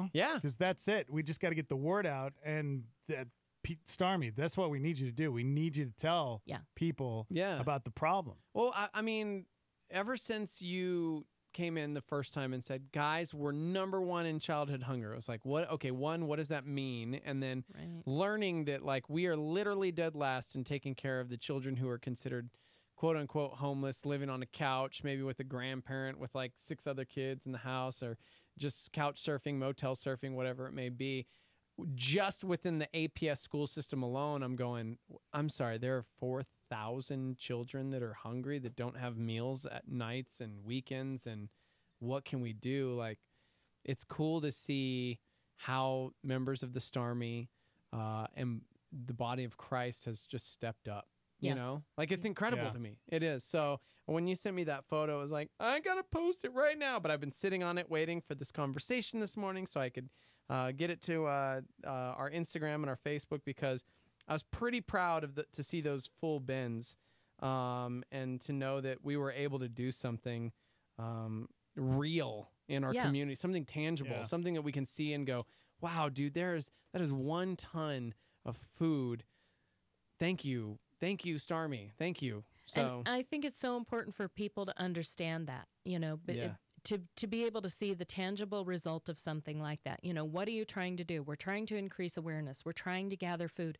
And look, this is what happens. Yeah. Everybody did just a little bit. That's the whole key. That was a whole lot of people doing just a little bit. Yeah. And it adds up, and it produces such an amazing result. Yeah, and it was cool because it was like our boy Paul, who was like on his way to get a Starbucks before work and was like, you know what, instead of getting a Starbucks today, I'm just going to stop at the grocery store in the parking lot where you guys are at and grab some food. And then we ended up walking over and buying some stuff ourselves. There were some bins like set up in Albertsons. It was crazy because did they plan that? I know, right? We walked in there and it was like everything that we needed on the list, and it was like in bulk at the front of the store. Yeah, it was like these big bins set up with everything. Did you do that? We're buying all of this. No, but I mean, it is what parents are using for lunches. Yeah. And so Okay, that's the thing. If you're shopping for your kids' lunch or, you know, or your own kids' snacks, just buy a little extra. Yeah. That's, you know, that's really sort of, I feel like I'm, you know, just beating the drum. It's number one, increase awareness. We are leading the nation in childhood hunger. All right. And we have to do something about that. I believe that once we are aware, we are responsible to do something about it. And so what do you do about it? Oh, gosh, I don't have time. I don't have this. I don't have other. If you're going to the grocery store anyway, just pick something up. Yeah. And it can be different every week. You can pick up ravioli one week, tuna the next, pudding the week after that, peanut butter and cheese crackers. You know, just depending on how your budget flows. How your shopping flows. Like I grocery shop at a few different places. And so depending on where I'm grocery shopping, depends on what food I buy for Feed New Mexico Kids that week. Yeah. You know, if I'm at one of the big warehouse stores, then, you know, I have things that I like to buy there. Yeah. If I'm over at Target, I mean, I get tuna packs at Target all the time. Right. You know, and because there's a variety of flavors and I can mix it up and, you know, it's easy. And so there's almost no place that you're going that you can't get something. Those Chef Boyardee raviolis with the pop top can, they're in Walmart, they're in Smith's, Albertson, you know, name a grocery store, Target for Pete's sake. Yeah. You know, ramen. yeah. You can pick up ramen. I mean, it's just, you know, really prayerfully consider your own budget and, you know, what the Lord would have you do. And I've been thinking about this a lot as, you know, the newspaper's been full of those, you know, 13 kids up in Taos, right, that are starving. I don't want to get off on a tangent on that. But we look at that from the outside and we go, that's horrible. These people were starving those children. That's awful. It's horrible. It's criminal, etc. Well, guess what? Yeah. We now have knowledge that people aren't necessarily intentionally starving these children. That's not the point. Yeah. Life has come upon some of them. Other situation, it is parental neglect. I'll be, you know, honest with you. Yeah. But a lot of times it's not. It's life circumstances, and people are doing the best they can. And you got single parents that are working overtime, and you know there's just not enough money left at the end of the month, and those types of things. I mean, if people want to see really a really good cartoon video of how does hunger affect children in New Mexico, Roadrunner Food Bank has this awesome video. It's on YouTube. It's called Hungry Kate. Okay. And it's a little cartoon, and if you want to educate your children, you know, you're talking about this teenage girl that pushed the other girl off the bridge. You know, I think we have a responsibility to educate our school children and say, hey, let's watch this video about Hungry Kate. How does hunger happen? This is not something we make fun of. Right. This is not something that we ignore. And so here's how it works. You know, if you're at school and there's somebody that you don't think has enough lunch or doesn't have lunch and they'd like a little bit of yours, share with them, and mom and dad will pack a little extra in your lunch each day. Okay. I mean, teach your children to be socially aware. You know, social justice is the big catchword in every single corporate environment right now. Yeah. And I'm looking at it and I'm like, you know, we can practice social justice in our backyards. We don't have to look for something over in the Congo, you know, and go, gosh, you know, I can't take 3 weeks off work and I can't go there. You know, I can't do the mission trip here or there. You know what? You don't have to go anywhere except your grocery store. Yeah.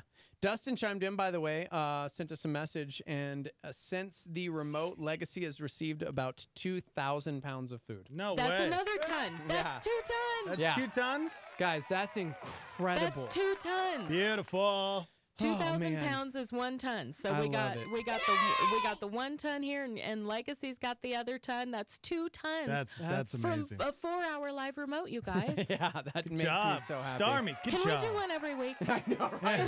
Seriously, it's crazy to think about the fact that 4,000 pounds of food was gathered this last week, just because we were able to talk about it and raise awareness. And so, I think for Remember the Starmy, we always ask what we can do, and a lot of times we stop short of actually doing something because we feel like it's not going to be enough.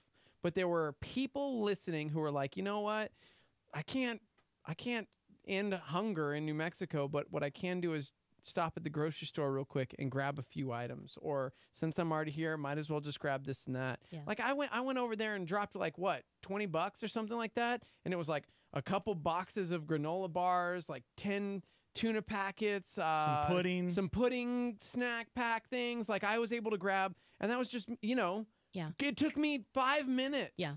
And that's I didn't end hunger in New Mexico, but I did my part. And I think if we all can do something. We got thousands of people listening right now. If everybody did something, we could do this every week. 2 tons of 4 tons. 2 tons. 4,000 pounds. 4,000 pounds. That's Yeah. seriously 4,000 pounds of food in a week we got. That's 1,000 pounds an hour. It was a four-hour remote. Think about it. We had a chance to spend from 6 a.m. to noon just talking about it every break and educating people.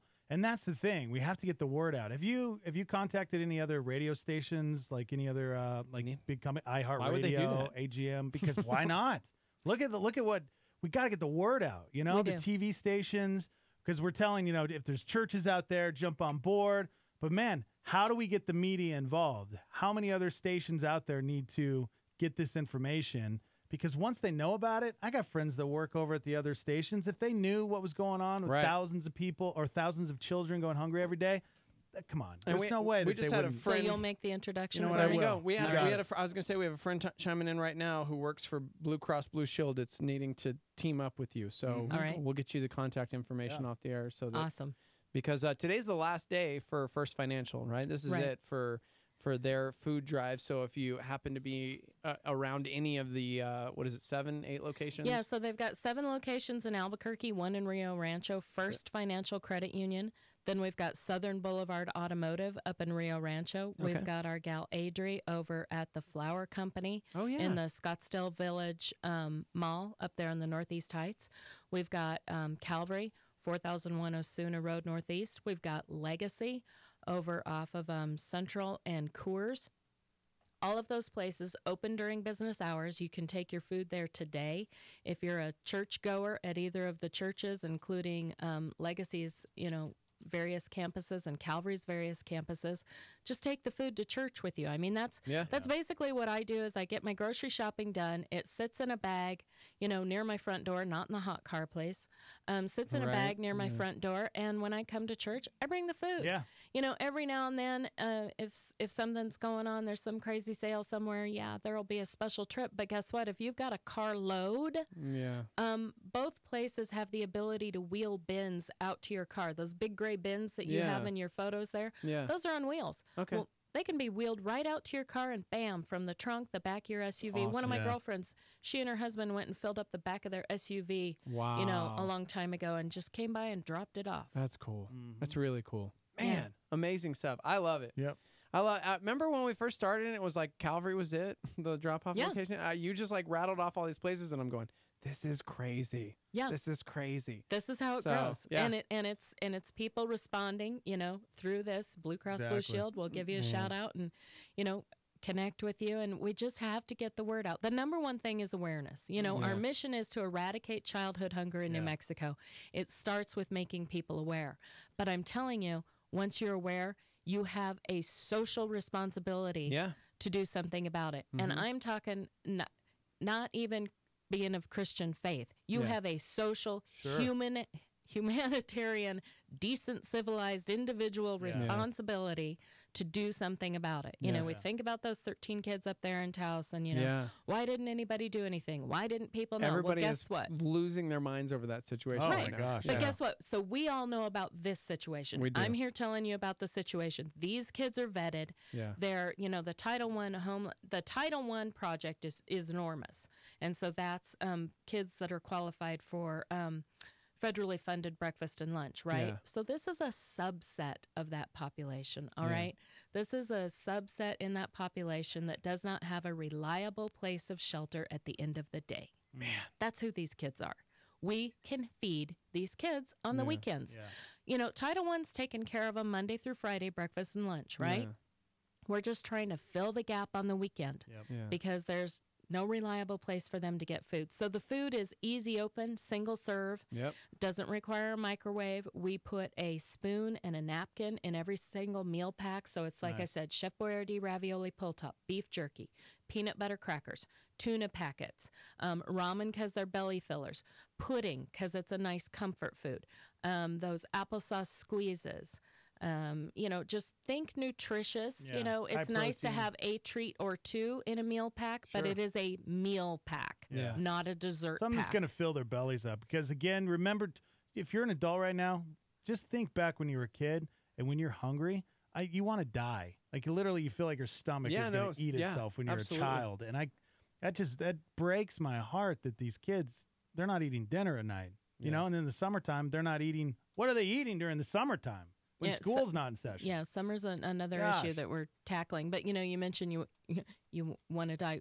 Teen suicide, 5 times more likely in a teenager that's hungry. Well, yeah, and you get desperate, so then you start stealing things, and then you end up in the system, and then your life just spirals out of control. Yeah. Well, and they've got stats on grades and attendance. So, like, once a child gets some healthy nutrition, they 61% of them get better grades, and then 58% show better behavior in school, and 56% have better attendance. So I think we're all pretty familiar with the high school dropout rates in New Mexico, right? Yep. Well, if you can change those stats by measures 61%, 58%, 56%, don't you think just food alone has an impact on dropout rates? Mm-hmm. Food. Man. Holly, thank you for everything you do. Feeding them kids, guys. Yeah, details, calvaryabq.org/feedinthemkids for a complete list of the food items. We've posted it on our Facebook page as well. You can go there. Yeah, go see the picture of all the food, though. Yeah.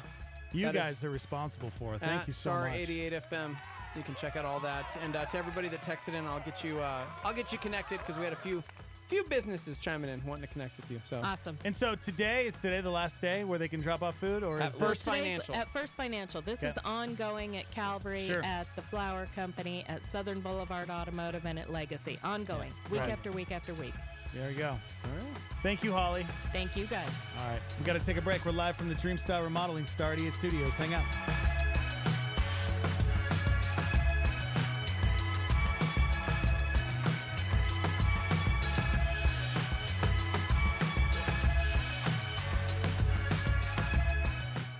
For over 40 years, La Salita Restaurant has been serving New Mexican food to Albuquerque. From starters like soups, salads, and Sunday night, like chili rellenos, burrito de Eduardo, the BOG burrito, and carne adobada. La Salita is friendly to those who are vegan or gluten-free and offers catering, as well as a rewards program at 1950 Wansabo or online at lasalita.com. Star 88 thanks La Salita for their support. Evangel Christian Academy is a private school that is Christ-centered for tomorrow's leaders. With affordable tuition, small classes, a great sports program, and a secure facility, Evangel strives to equip students for the work God has for them. Our high school utilizes dual credit through C&M by offering 4 courses on our academy campus taught by our staff. Evangel uses a leadership-driven and individualized learning model to help prepare your student to stand strong in their faith and be ready for the real world. To further speak to individual students with various circumstances, we have a Christian-focused online homebound program for up to 20 students, grade 6 through 12. For more information about our programs, grade K through 12, please call 505-883-4674 or go online to ecanm.info. That's ecanm.info. How do you convey to someone what Jesus can do for them? Pastor Greg Laurie says it's by telling them what Jesus has done for us. This week on A New Beginning, Pastor Greg helps us tell our story, our testimony, effectively and appropriately. It's an important part of personal evangelism. Tune in this week for A New Beginning. Make an appointment with Greg Laurie, weekdays at 8:30 a.m. on our sister station, KNKT 107.1 FM. A soundtrack for your soul. This is Star 88 on KLYT, Albuquerque, Santa Fe, and Star88.fm.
The Morning Invasion with Dex and Steve-O. Big Jake, how we feeling?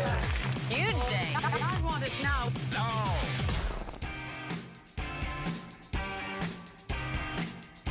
Live from the Dreamstyle Remodeling Star 88 Studios. We're live on Facebook. We're hanging out on YouTube at Star 88 FM. You guys can chime in, be a part of the show. Joining us on the phone right now is a man by the name of Dave Ortega. Yes. What's up, guys? Hey, Hey, man. What's going on, dude? Oh, nothing. Just spreading some New Mexico love over here in Dallas. They're in much need of it. Yeah, so we're on the scene. Dude, I love everything about this. We just had Holly Slade from Feed New Mexico Kids on, raised 4,000 pounds of food for the New Mexico community. It's cool to see New Mexicans coming alive and doing good things because the news is usually bad. And last night talking with Jonathan, and he was telling me about what you're doing, and I'm going, something else cool is happening in Albuquerque? I love this. So talk about what you're doing in Dallas, man. Okay. Yeah, I mean, you're totally right. New Mexico is a great place to live, and we're working really hard to show that it's also a great place to do business. So we're an ad agency in town. We're a 21-year-old ad agency, McKee Wallwork & Company, and we recently won Small Agency of the Year Southwest on the stage of hundreds and hundreds of other ad agencies throughout the Southwest. So it was a big award, and we wanted to take advantage of it and kind of use it to catapult the image of New Mexico out there and let people know that we got a lot of good stuff going on. It's a great place to live. It's a great place to raise families. Yeah. Tell me why. Tell me why, David. I know. I'm glad that we're doing this because I live and breathe New Mexico. I was born in Texas, moved here when I was like 8, and I don't ever want to leave. And I'm the opposite. Yeah. Because I grew up in Montana, San Diego. Yeah. And I'm not a desert guy. So He's not. Try to convince me why I should move to New Mexico. Yes. Let's talk. Why is New Mexico so amazing? Well, for one, if you look at our truck, so we rented this 18-foot truck, and we skinned it with beautiful images of New Mexico. And on the other side, just a little rib to Texas. We have a headline that says, the best ad agency in Texas is in New Mexico. So, if you're looking for a place to work, you're looking to build a career, you're looking to have a good family life balance, you're looking for great outdoor activities, for culture, for food, we got it all.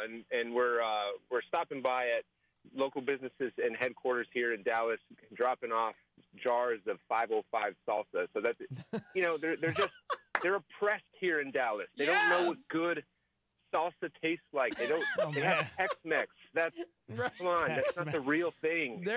See, for me. That's one of the big things. I love green chili. I love New Mexico because you leave this state and it's all Tex-Mex, or it's like this weird variation of quote Mexican food, and it's not real. So yes, I agree. Yes and amen. What else, Tex? What do you need, bro? Yeah. I mean, listen, I get what you're saying because there's a lot of great outdoor activities. And if you're into outdoor activities, it's great. The 4 seasons here in New Mexico are great. I mean, you get a mild winter. Yeah. You get, it's not real hot. And, it's kind of with the falls and springs are just beautiful and perfect. And the people in New Mexico are great too. That's one thing that's kept me here for almost, I guess I've been here 16, 17 years. That's what's kept me here, is the people. And we have the best listeners. I've been in radio here for 17 years, and that's one thing that keeps me here is the listeners. And so I get it. The food, there's great food. I guess the one thing that's hard for me is that we live, like, to go anywhere, you kind of have to go 6-7 hours to get to another bigger But why do you need to go anywhere else? Why wouldn't you just want to hang here? Well, sometimes you got to get out of Great town, question, man. Steve-O. Yeah. Sometimes you got to get out of Dodge, Sure. Anyways. I mean, do you want me to stay here? There's Moriarty. There's Santa Fe. There's stuff. You can go around. He's not wrong, dude. Carlsbad Caverns, Moriarty. White Sands. My boy Jim Lee, the head of DC Comics, went to White Sands yesterday because he heard how beautiful it was. Farmington is so. I'm gonna punch you. I'm gonna fight you. You're trying to be fun. Durango, I realize that's Colorado. That's only 3 hours away. That's right There's there. places to go. Yeah. Listen, to be fair, Yeah. Dex is not the typical, like, human. He's very lazy. I don't know why he I'm cares not about lazy where he at all. lives. I because run he like never 5 leaves miles his a house. day. Get out of here. So I'm an outdoor guy. I grew up in Montana. I love the ocean. I love mountains. I love hiking and running. There's no I love fishing. no And you know oceans what? in Montana. There's one thing. That's another good thing is I'm like a snob when it comes to fishing, and I didn't realize there's some really good spots here in New Mexico to go Wait, fishing. yes, there are. Yeah. I just There's thought lots we're of- in the there's lots of desert. great fishing in New There can't be Mexico. great And you know what, fishing. Dex, for even the lazy people, there's rest stops everywhere. You go like 3 miles. There's a rest stop. You can take a break. Yeah, you got me on that That's one. a good one. That's true.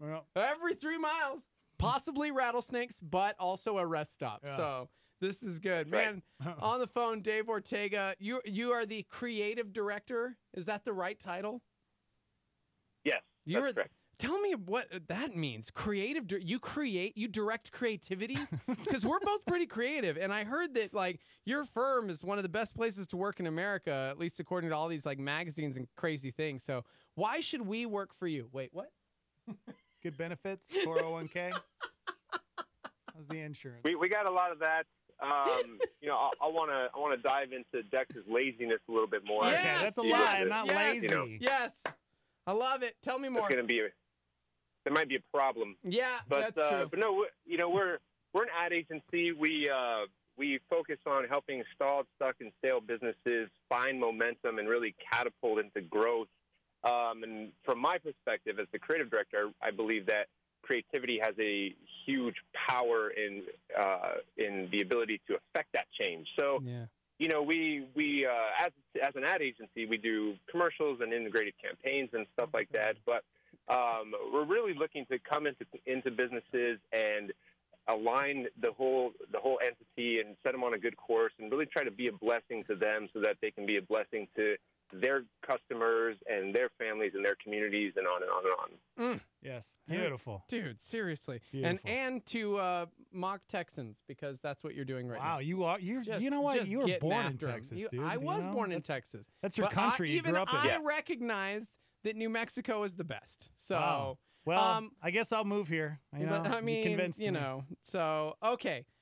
People are saying Dex talks about being an outdoorsman, but really what he loves is watching outdoor documentaries on Netflix. You got me. So, Yep, that's it.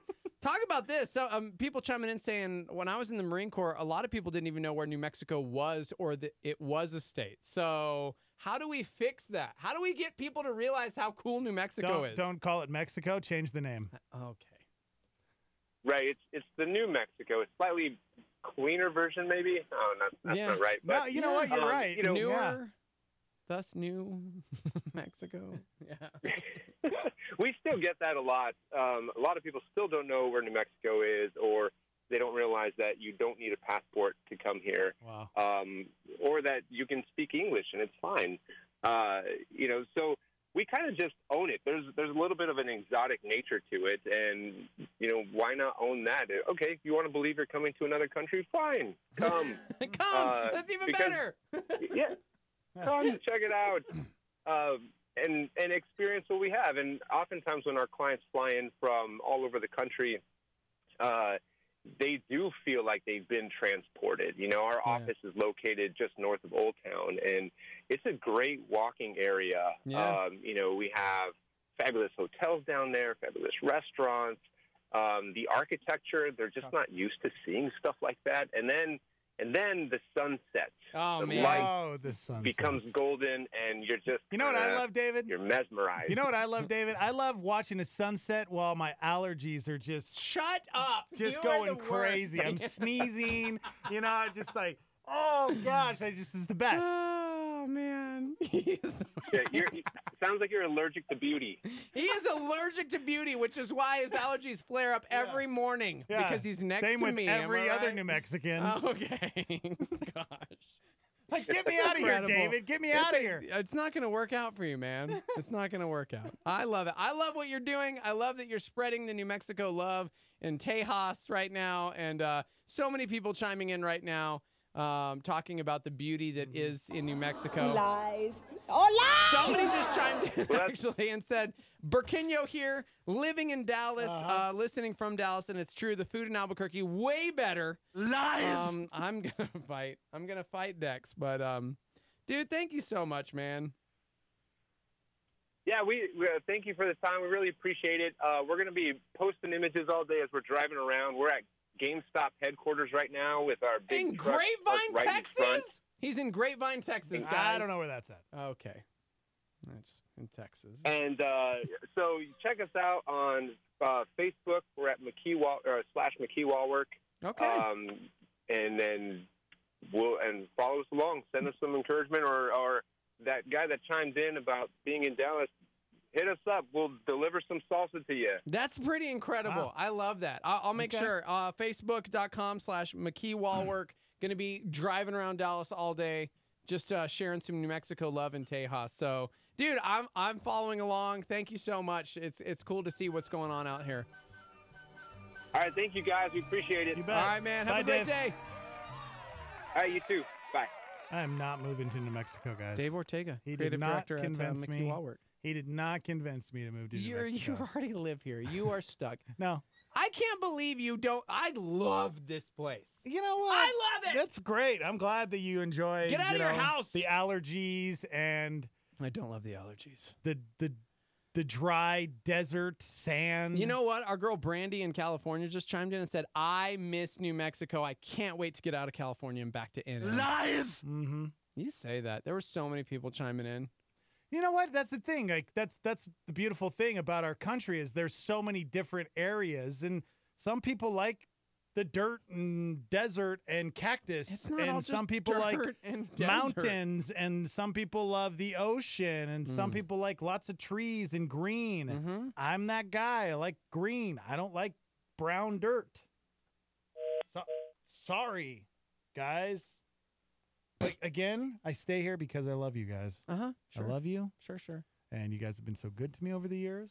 But I do. I don't like that I have to travel 6 to 10 hours just to get somewhere else. You know, to go to Denver, it's 7 hours. Going to go to Las Vegas, 7 hours. Going to California, you're looking at 10 hours. It's tough. You want to go anywhere in Dallas, you want to go to Texas. You love got it to or leave it, Dex. Yeah, well. Love it or leave it. 5 hours to Lubbock, man. Come on, that's 5 cool. hours to Lubbock. Yeah. Yeah, I want to eat that giant steak. That's Amarillo. Okay. Gosh. That's what, 4 hours, right? Something like that. Lisa says we moved to Portland 5 years ago for a job opportunity. Beautiful. So I've been able to see New Mexico from a different perspective. It is so incredibly beautiful. The food scene on point, especially being in a foodie town. The job market is a tough part, as is the amount of crime. But it has nothing to do with the beauty. I hear that. I mean, we literally just had Holly Slade on talking about how we are dead last for childhood hunger. So every state's got its problems, though. Yeah, we got to be true. part of the solution instead of nagging and wanting to leave all the time. What problems does Montana have? Bears. Oh, yeah? Yeah. Bears, The huh? bear population, it's Yeah. truly I feel like New Mexico has bears as well. Yeah. The problem is... Didn't you guys almost get eaten by a bear? The crime in Yeah. Montana, we don't even know because they don't have the internet to tell us that there's crime happening there. So I don't know. Yeah, We'll good ask Levi. We'll ask Levi about Montana. Yeah. It looks beautiful, No internet, actually. huh? Yeah, have fun. You'd love it up there. I'm not saying I'm going back, man. Yeah. I want a summer there. I don't want a winter there. Okay. Somebody says, wait. You're talking about how you have to drive like 12 hours to get anywhere beautiful. Looper says, wait, you mean like California where you drive 6 hours to go around the block? Okay. I don't That's miss an that. exaggeration. It is not. That's an exaggeration. And you got to learn how to, how to live in the city, man. You know, you got to get a job where you're not going to be coming home during rush hour. Speaking of learning how to live in the city, somebody's challenging you to act like a tourist in New Mexico. My husband and I were getting burnt out living here, started thinking about the fact that New Mexico is a destination spot for tourists from all over the world. So they made a list of all of the touristy spots, started visiting them, and it gave an entirely new appreciation for this beautiful state. That's where we're going to differ. I've done that before. And Brandy guess says, what? Didn't care. Brandy says if you want to drive from LA to LA, it's a 3-hour drive. Also, you're talking about how it's dry and gross out here. California, dry and brown. Not by the ocean. Okay. You're like, all the sand. And I'm like, have you ever been to the ocean? Like, you get sand It's a in your different type of ears, it's in there sand, for like dude. 7 years. It's a different type of sand, all right? Oh. And you know what? If Denver was 3 hours away, I would go to Denver all the time if it was just 3 hours away, Yeah. okay? Oh, come 6 please, hours. Please That's come that's in. a huge difference. Please come in. Please come in. Oh, bringing this guy man. in. You This know, guy's you like just the happen to be ambassador walking for by New at the Mexico. perfect time. Our boy Dave Ortega, he's a creative director at McKee Wallwork. They just won like Some best awards, yeah, for like the best in the Southwest. So they're in Texas right now, schooling everybody on New Mexico culture, Right. teaming up with like New Mexico True and just sharing some salsa and some love out there. And this guy's trying to diss on our beautiful state. I'm and not so dissing on it. You came at the Dex, perfect time. You're dissing on New Mexico? I You wouldn't have to do go to that mic. This Okay. mic is blown out and weird. I don't like it. I don't know what happened. I don't know what happened. We're ruining everything. So Brian Nixon, everybody. Okay, the ambassador can for you New hear me? I Mexico. can't hear you guys. Yeah, you Okay, just turn it up. Yeah, there. there you go. There it is. Okay. Hi. Dex, you can't diss New Mexico because New Mexico has so many splendorous things. Mhm. Where would you like me to start? I mean, I think you've already told me. Would you like me to start with our history? No, Our I'm good. cultural history, maybe our impact in the arts, maybe impact in the sciences. Yeah. Would you like to know maybe about the common folk who are just beautiful, lovely people? You know what? I where love the would you like common me to folk. be- I where love. would you like I don't me have to a begin? problem with the common folk at all. I just have a problem. These are my problems. Okay, I have a problem with the allergies. Okay, I have Boy, a go to problem. California and then you'll get allergies. Really? Oh yeah. Oh. I had my allergies in California. I had to get shots for my allergies in California. I come here, I take a little half a Benadryl. But and here's I'm the fine. thing. I really don't deal with allergies. I've never have. But I feel for the people. Okay. I feel for the people that have to deal with the allergies. He doesn't know why he hates New Mexico. He keeps changing it. He lists allergies and he talks doesn't about- even get them. He keeps talking about Montana and how gorgeous and glorious it is outdoors. Montana is beautiful. But then he keeps wanting to move to San Diego, which is a big city Yeah. and has nothing to do with Yeah. the outdoors. Like It's and, almost on fire too, right? Yeah, by You the know. way. Yeah. By the way, California's Yeah. on fire. And your Netflix subscription here is like 17 times cheaper because everything's more expensive in California. So I'm just saying, your internet service Yeah. to like stream your TV shows Okay. that you'd watch at home. Let me dispel something about California. So let me do some qualifiers. First of all, I was born in California. Yeah.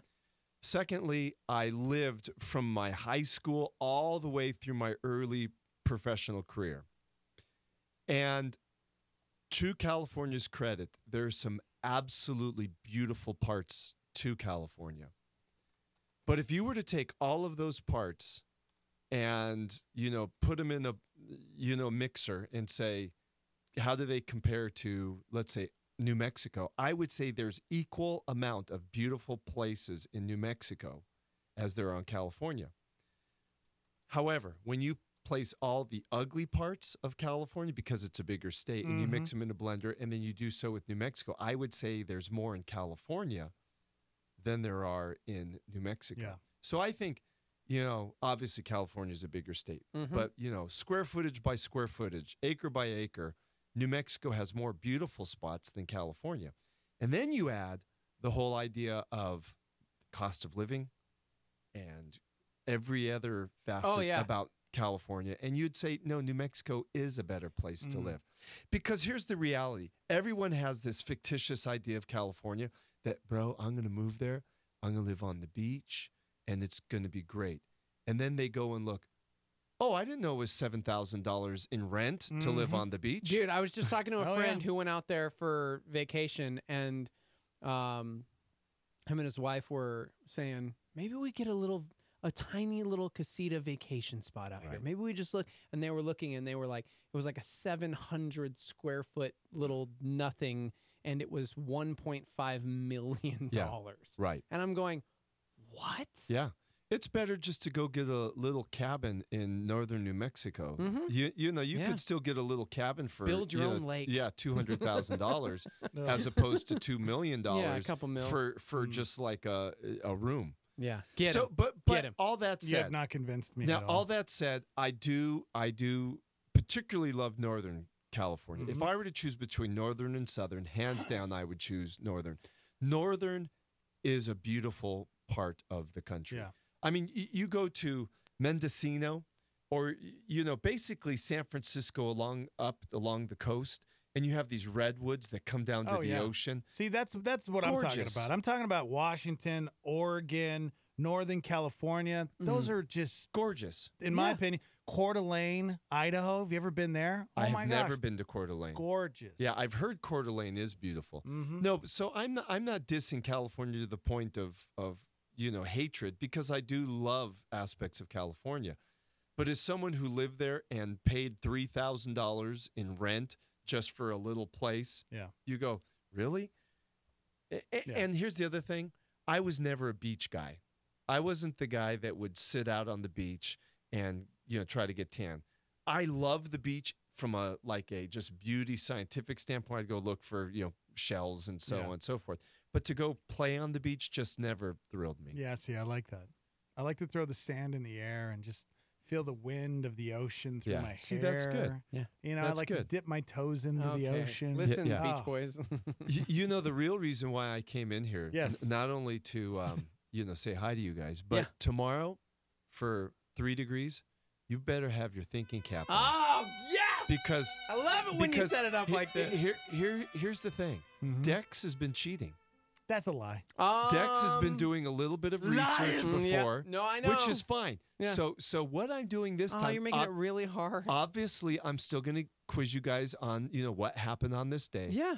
But I'm going to do something a little bit different. Yes, I love everything about this. I am going to take some quotes from individuals that tomorrow's a significant day, and you've got to guess who the quote is from. We got to get ready anyways, because being that it is back to school, tomorrow's a big day. 7 o'clock hour, 3 degrees with you, sir. And 8 o'clock hour, our boy, Pastor Jason Mills, going to be in studio.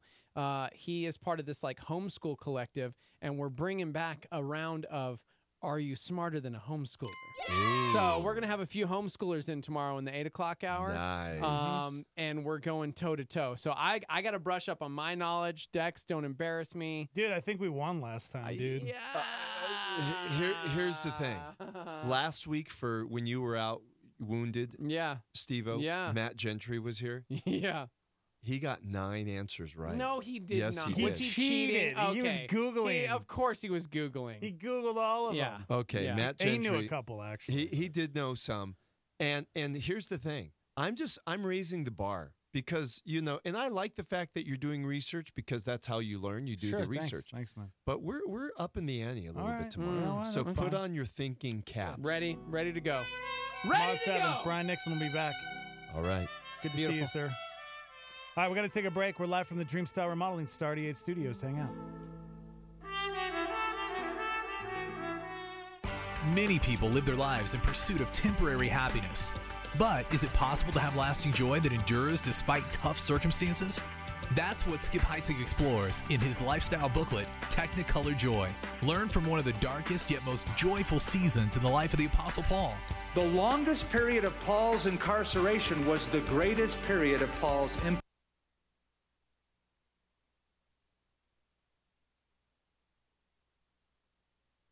Check 1, 2. Yeah, that's great. The processor's probably just failed. That's usually what they do when they die. Let's see.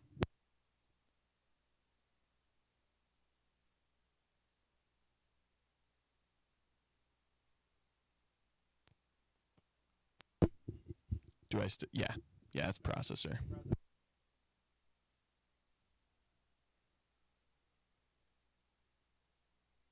Not make holy living an accidental thing.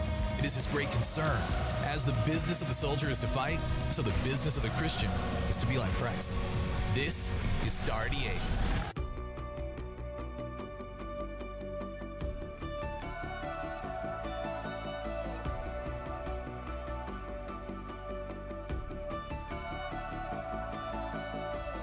Nothing is hopeless, no one's too broken. There's no weight that you can't lift. I've met your grave. darkest places, I am convinced of this. Nothing is impossible with your love. Impossible for you. Nothing is unreachable beyond all hope. No heart's too far gone. Nothing is impossible.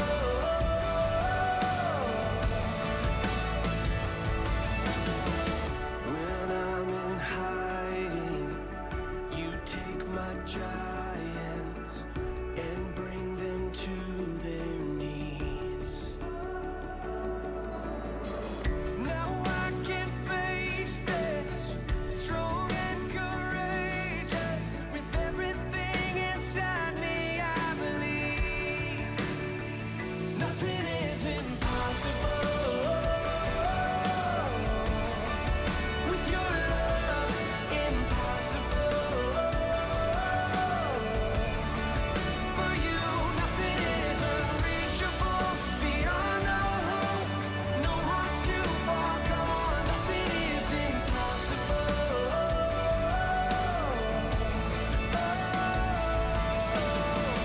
No borders, no limits. God, what you start, you finish. You speak and mountains fall. There's freedom, there's healing. No matter what I'm feeling, you stand above it all. Nothing is impossible with your love. Impossible for you. Nothing is unreachable beyond all hope. No heart's too far gone. Nothing is impossible. I believe it.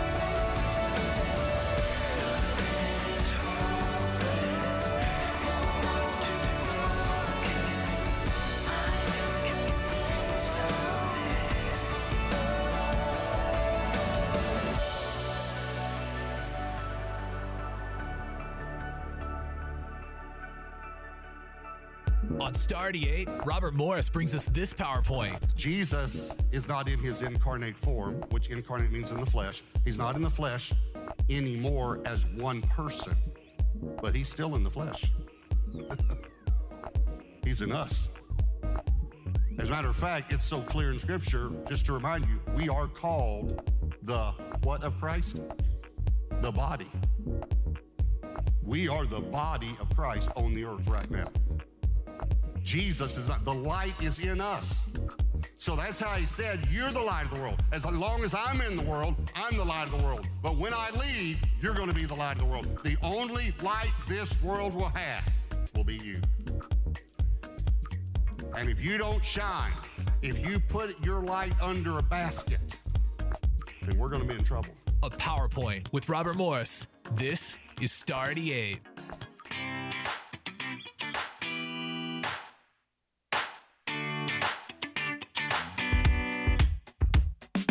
Got up before the alarm. Sunlight replacing the stars. Finding my phone in the dark. Putting my life on restart. So many places to go. Asking what's best, I don't know. Each hour's an hour you make. So I know it's gonna be strange. One more day. I believe that it's gonna be all okay with you. I gotta breathe. I'm awake. My heart is beating for you. Your love is all I need. Another day. I'm gonna live it for you. I'm giving thanks for another day. Giving thanks for another day. Thank you for one more day. I'm giving thanks for another day. Giving thanks for another day. No one can tell me what's next, or just how much time I got left. Hourglass half full of sin, but I know it's all in your hands. There is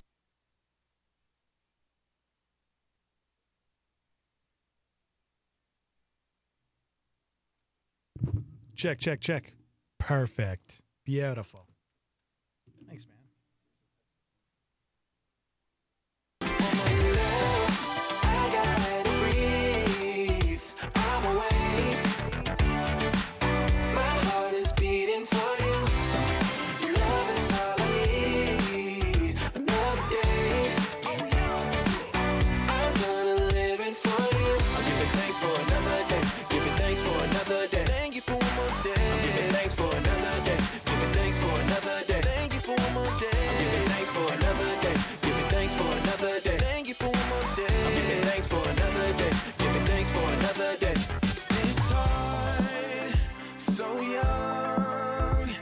It's yours, it's yours. All of my days, my hours, they're yours, just yours. This heart, so young, it's yours, it's yours. All of my days, my hours, they're yours, just yours. Oh, and now I gotta breathe.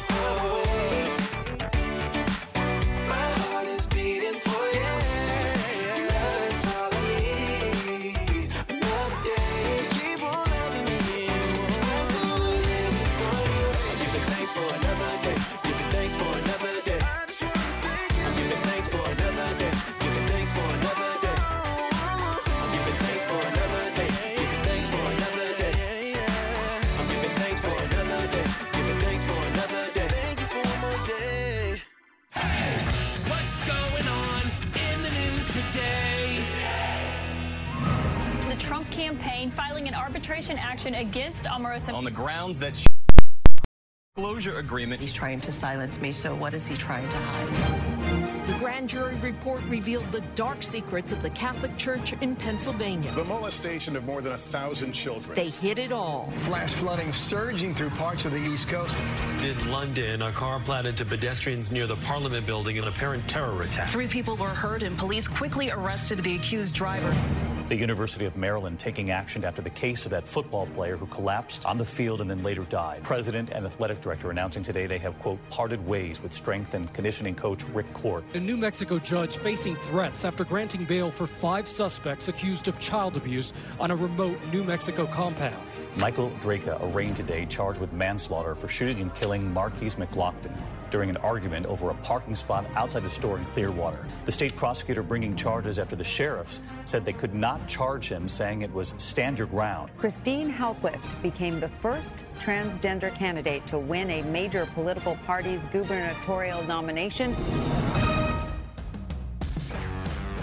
What's up, everybody? What a day for news. What a am I day. right? What a day. Good morning. Live from the Dreamstyle Remodeling Star 88 Studios. Dex and Steve. What's going on, Stormy?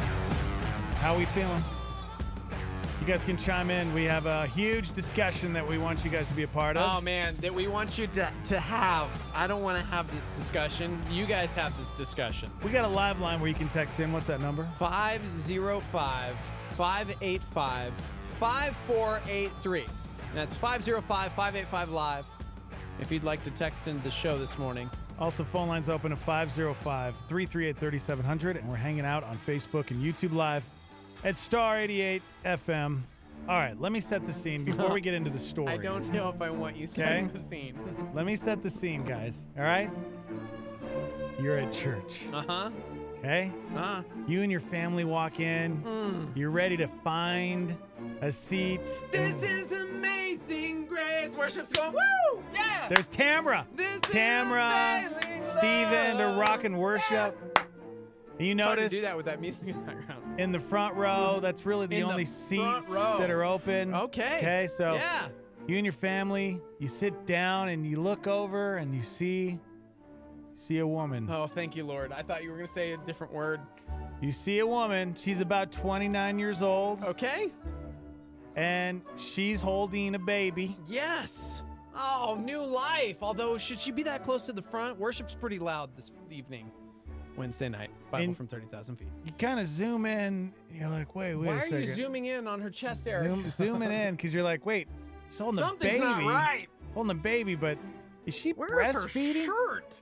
Is she breastfeeding without her shirt on? Wait, what? Oh, gosh. Why are we doing this story? How would you feel? Would you be okay with it?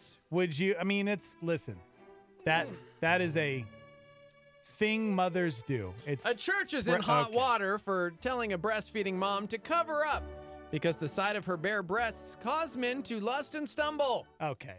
Lust and stumble? Those were the exact words the pastor used, yes. Okay. On Father's Day, this happened. Father's Day. Okay. A member of a church in Brighton, Michigan, sent a private Facebook message to mother of 3, Amy, who is 29 years old, asking her to be discreet after she was spotted nursing her 1-year-old while waiting for her 4-year-old twins to finish Sunday school. So it wasn't in the main sanctuary. Church had wrapped up. So she goes to pick up her kids from Bible Island, and she's waiting. They're not done with their lesson. Baby's hungry. Sits down. Boop. Breastfeeding. She said a few people were uncomfortable with the breastfeeding, and the church gave her 3 options. Cover up, nurse in a private room in the church. That's 2 options. Okay. She said she was shocked because they'd been attending the church for over 2 years, and she had nursed before with no problems. So was this a situation where she just lifted her shirt up and then the baby? See, this is the weird thing. She recorded a Facebook Live video about her experience, captioned, "This is how women get silenced." In the video, she explains, like, quote, "I see women all the time who shut down, stop trying to nurse because of discrimination. I choose to stand up for this issue for every future woman who walks through those church doors, that she will never have to go through this." 2 weeks after the incident, she met with the pastors. They discussed the matter to clarify the rights under Michigan law, which allow women to publicly breastfeed without penalty. However, she, in an interview with Yahoo Lifestyle, said the pastor was, quote, "argumentative, especially as it pertained to breastfeeding laws, and insisted that her actions could cause men to lust and stumble," end quote. The pastor said that what we want to say is we have nothing against breastfeeding. We're in favor of it, but it's very hard because we understand that, one, she's very hurt, and we as the church are apologizing to her. We're very sorry for the embarrassment and hurt it caused when she was asked to cover up or use one of the private rooms. So we apologize for her hurt and embarrassment. That was definitely not the intention, but it's such a tough thing because we believe in breastfeeding and we're sorry for the way it was handled, and we've apologized on many occasions. I personally wrote an apology letter. We have sat down and tried to think it through, end quote. But what he's having a difficult time conveying is like, no, we're not against this, but at the same time, according to him, quote, "breastfeeding is not where the problem was. The problem was both breasts were totally exposed at church. And from her perspective, it's natural, but we felt it inappropriate for the boys and men in our church, and we weren't trying to shame her. We were trying to deal with the others who are uncomfortable and how they felt as well. Yeah. There was hurt, there was embarrassment, and there was shame, and it wasn't intended," end quote. Yep. You got to cover those things up. Okay. You do. You got to cover them up. What's wrong with using a blanket? Right. No, I get what you're saying. What stinks about this entire situation is it's so sticky and so sensitive. Because you saying that already is inciting riots in women. And I'm not even joking. That's insane to me. Just this week I saw an article on Google, on my little news feed, where this mother was at a restaurant and she was breastfeeding and somebody asked her to cover up. So she took the nursing blanket and put it over her face.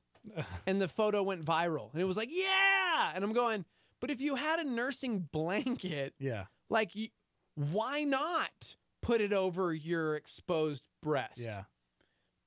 But instead it was like, no, I'm putting it over my face because I'm being shamed. So it's a really difficult situation to even talk about. Yeah. Because here's the thing. This is where it's different being this happening at church and in public. In public, you know what? I don't see the problem with the whole breastfeeding in public. You know, Right. if you don't want to use a towel, you know what? It's every person's right to look away. But you're at church, you're around kids, you're around other adults. And yes, there probably are people that would lust after that. That's just, there is. It's weird. It's definitely weird there's to me. weird I'm like, people out there, how? and they probably look over and they probably enjoy watching that. So weird to me. So, Whoa. yes, that's not a place where you just rip them out and breastfeed your child, right? It's not a place you do it.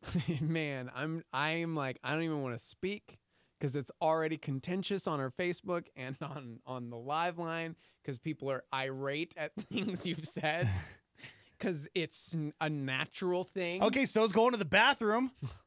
Do we do that in public? Do we do that? Funny Would you we should do that say during that because service? Daniel had just sent us an article about the city that put urinals in the Yeah, community. yeah.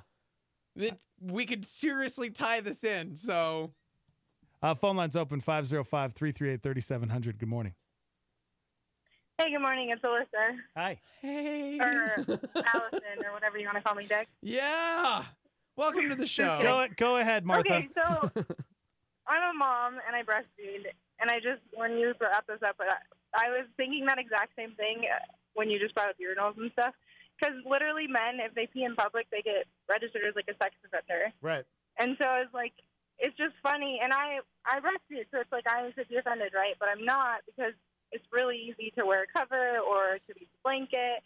And I get the whole like movement, but it's still really, really like, I don't know. I feel like it's drawn out too long and too much because it's really easy to wear a cover or use a blanket. Those are my thoughts. And it's like, we could just draw the line at certain places. No, I'm glad you're saying this because it's like 50-50 because you as a mother who is currently breastfeeding is saying, hey, we should cover because there are other moms that are like, do you put a blanket over your head when you eat? Why should we why should the baby have to put a blanket over their head? We have public restroom stalls to pee, so why is it any different? Like, it's still body parts that you usually cover up on a daily basis. Yeah. And so it's just because you're feeding your kid, why is it okay to just like show the world? I don't know. I just disagree. And I know there's people that are mothers that like think it's weird. And I don't think that women should like go in a bathroom stall and breastfeed their kids. That's disgusting. Yeah. But like, it's really easy. Like, there's blankets that are like $5 or not even that. Like, Muslim blankets or whatever. Like, they're super easy. Muslim And blankets? Muslim blankets? Like, I know a Martha, friend you of can't mine say puts that. her baby under her shirt. I said Muslim. Not Muslim. I'm like, oh my gosh, why did this just become? Thank you. Cool, awesome, Thank you. Oh, love so anyways, you. Like, there's options. So, There you go, yeah. perfect. Thanks for chiming in. Yeah, seriously, we needed a mom's perspective. Thank you. Yep. Bye-bye. Have a good day, guys. You too. You too. That's hilarious. What do you think about public breastfeeding at church? Can you, is it okay? You know? I mean, we're talking. You're just throwing it out. Throwing them out there and just having the baby. No, I mean, you're just throwing this out there. I'm not saying. Uh-huh. I hate No, you this so mom, much. she's 29 years old, and she had her breasts. They were out of her shirt. Yes. And she was breastfeeding the Yeah, child according without to a cover. the church, both exposed. Thank Yes. you. Yes. You're so uncomfortable right now. I am. I texted you the story yesterday and immediately was like, delete, delete, delete. No. Why did I do that? I don't want to talk about this. Thank you. So again, the pastor saying, look, we're not against anybody breastfeeding anywhere in the church. That is not what the problem was. Both breasts were totally exposed. From the church's perspective, it's uncomfortable. And they were trying to deal with it because they felt it was inappropriate for boys and men. Now, from the mom's perspective, it's natural. We understand that. It has nothing to do with having something against breastfeeding. It was just, was that the proper place? Anyways, she's met with the church a couple times. She says the meetings are unproductive. She left the church. She's hoping other people don't have the same experience. Immediately, the breastfeeding center of Ann Arbor in Michigan, where she's at, hired an attorney, and they're trying to obtain a public apology and a commitment from the church to educate the community about the rights of breastfeeding moms. To me, it sounds like the pastor handled it really well. You know, he didn't make it any public. He shot her a text, or how did he contact her? No, they actually met in they met, person. which is good. Yeah. They met in person, and alone. Somebody says, Dex, you can't equate this because going to the bathroom doesn't provide food and life. I mean, it's I get it. I know what you're saying. They don't poop themselves in public. There's a diaper. Gosh, you're so insensitive. Well, let's just talk about breastfeeding in general. My mom did not breastfeed we're me. not gonna do this. Okay? I turned out just fine. All right? Yeah. Thank you for holding. Go ahead. Yeah, go. Hi. Yes, go ahead. Are you a mother? Yes, I am, and I breastfeed right now as well. Oh, Okay. All Okay. right. So thank you. Go ahead, chime in. So I don't think, okay, so I can't cover my daughter. She has sensory issues. She cannot be covered. Okay. All right. So I do breastfeed, but I don't expose my breast out, like, for the world to see. I cover, you know, like, once he's done, I cover it up and I put it away, and then I take the other one out and switch her over and take the other one out. But I don't leave them out for everyone to see. Lie on the floor. Steve-O is so uncomfortable right now. He's freaking out. He's on the floor. I'm not uncomfortable. Yeah, okay. She has to eat. You She eat, has don't to you? eat. I Yeah. agree. Everyone needs to eat. Yep. And you but eat, here's don't the you eat thing. fast food, you eat in public too. And, Here's you the know, thing, she has though. to eat too. If the church had a sign that said no food or drink in the sanctuary, should she really be breastfeeding? That's another good point. Boom! It's another good point. We got new carpet in the sanctuary. No Yeah. food or Baby, drink, you can't even if control it's it. milk. Yep. Okay, but here's Yeah, my but do you want to hear her screaming during church? But here's my point, all right? What do you think of this? Why is it that why couldn't you get up and go and breastfeed somewhere else? Because a baby shouldn't be in church service to begin with. They should be. My church has a family room. Okay, Right, see, and that's it. That's in the it. family That's room. what the church was saying. Like, Be hey, in the we family have a room. nursing room if you'd like to go there. And she Yeah. was like, but I'm waiting for my other kids to get out of Sunday school, so I'm just going to do it right here. So Yeah. that's Well, where if it became there's a contentious. nursing room, I don't mind. I don't want to sit in the bathroom, though, because that's kind of gross. You don't want to eat in the bathroom. I know, right? Yeah, Ooh. babies don't like that. No, Babies humans, hate to eat in the humans don't bathroom. like that. I don't like eating in the Yeah. bathroom. Would you eat in the Exactly. bathroom? So if there's a nursing room, fine, but I'm not going to feed her in the bathroom. 'cause that's There you go. gross, and I don't even want to sit in the bathroom. All right. Thank you I for feel the like call. you're a Thank little you high so much. maintenance, but Nope, thank you stop for the it. call. Thank you for the call. I am. Thank you. Bye-bye. Somebody says, I understand modesty. I understand when and if it's easy to cover up while you're feeding your kid. You can do it. But there are exceptions. When it's hot or when your kid is just fighting you, a baby should be able to eat uncovered if they want to. I don't understand why both of her breasts were exposed, though. On another note, I think in early motherhood, you can feel so secluded. Having to go to another room to feed your kid can increase that seclusion. That's a good point. Good point. Mhm. Thoughts on this 29-year-old mom breastfeeding her child during church service? Good morning. Good morning, guys. How are you? Great. Uncomfortable! I am actually calling because I am also a mother. I breastfed for a year. I attend Calvary. Thank you. There were plenty of times, yes, I love it there. There were plenty of times where he needed to eat when we were at church, and I fed him, but I would have never gone uncovered. Yeah. And one of the big reasons is because part of being a part of a church community is looking out for those that are around you as well. And that would be a distraction for anybody, I think. So I think that, you know, if you're at a restaurant and your child is needing to eat and they're fighting you and you have to feed them, that's one thing. But to be in church and there's, you know, a sermon going on and you want everybody to be able to focus on what's important, and that's the message. So Okay, yeah. No, I like that. Thank you so much you. for the call. Somebody else chimed in with a similar thought, talking to their wife about the situation, and it seemed like she was looking for attention. His wife is a breastfeeding mom as well. So I understand there are situations where you can't. But again, the church had offered a couple different resources, a couple different ways. Like, hey, we don't want you to not breastfeed, but you're in the hallway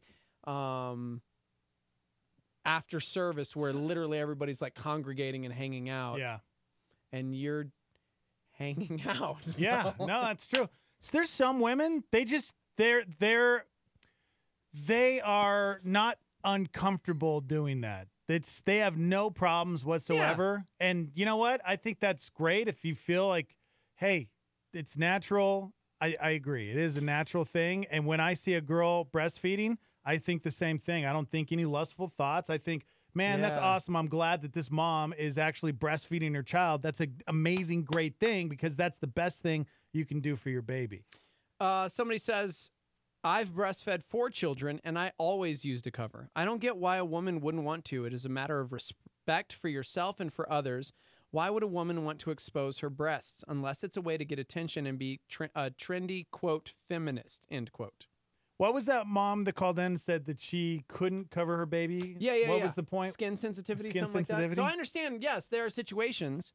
Somebody says, I'm currently pregnant with my 2nd child. I breastfed my 1st child for 1 year. I'm a fan of covering up. It's my personal preference. I understand it's natural, but I think a blanket isn't asking too much. The baby isn't going to suffocate. Hey, go ahead. Good morning. Hi, my name's Sarah. I'm a mom, and I breastfed 3 kids. We're number one with moms. I'm also an OB nurse. I work at one of the local hospitals here, and we do a lot of teaching on breastfeeding. So I'm definitely a breastfeeding advocate. You know, I feel kind of mixed about this. I really I think that moms should cover up, and most moms will choose to cover up. But I also think, like, it's not anybody's right to tell a mom that she has to cover up. And you think so? The pastor's in the wrong? Do you think the pastor's in the wrong by confronting her on this issue? It wasn't the pastor, to be fair. It was like a random parishioner. Oh, okay. And then the church got involved. But yes. So that you think that's wrong? Well, I think it's important to be really sensitive about this topic, and I think that, like other people have mentioned, you can't get really isolated as a new mom. And I know several people have stopped going to church because they can't take their baby in the service with them, or, you know, it's complicated. There's a lot of issues with parenting in church, and not just breastfeeding, but, you know, if you want your baby to be with you, but your baby's crying. And so you have to look at all those things when you're picking the right church for you and how it affects your family. But I think that maybe having, and we don't know the whole story, maybe having women in the meeting who have breastfed might have been helpful. But I think it is important for churches to support families because we want families in our churches. Yeah, I have a question for you, and I know you're not necessarily taking the side of this mom, you know, who is breastfeeding in church, but let's just say the pastor or somebody at the church told you, hey, we were confronted by a man in church who has an issue lusting over women who breastfeed. Like that's something that they struggle with. And so how would you respond to that? Would you look at it differently and be like, oh my gosh. Yeah. So I would. Well, just like I wouldn't go out with a friend I knew had a problem with alcohol and drink in front of that friend. I mean, it'd be kind of the same thing. Yeah. So I would. And I think, I mean, that's a good point.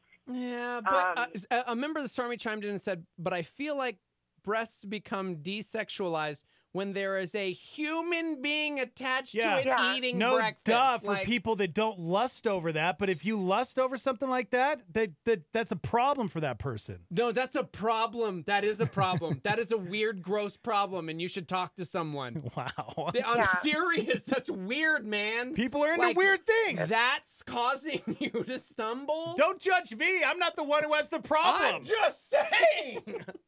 It's very not sexualized. Yeah, I know. I get it. Thank you so much for calling.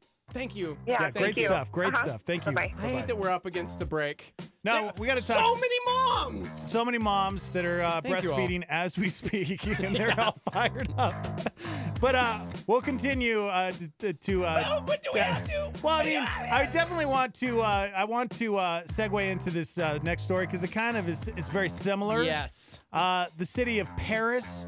They installed a bunch of sidewalk urinals to cut down on guys going to the bathroom in the streets. And a lot of people are freaking out over it. So we want your opinion on it. So you guys can continue to chime in. Live from the Dreamstyle Remodeling Star 88 Studios. We'll be right back. A supernova Alma on Star 88 with David Jeremiah. With the tip of his finger, God flung the skies, the galaxies and oceans, and the continents into existence, each declaring in its own way the wisdom and beauty of the Creator. In his final act, he made something special, something that would bring more glory to himself than all that had gone before it. He created a man and a woman, and he put them in his image in the garden. But he did something very unusual before ending his work on his masterpiece. He handed this new man and this woman the paintbrush and asked them to add the final stroke to his creation, to paint in who they thought deserved to be at the center. Why would God do that? Because God knows what every person who's ever been in love knows, that love is only genuine when the person you love freely chooses to love you back. Turning Point with David Jeremiah.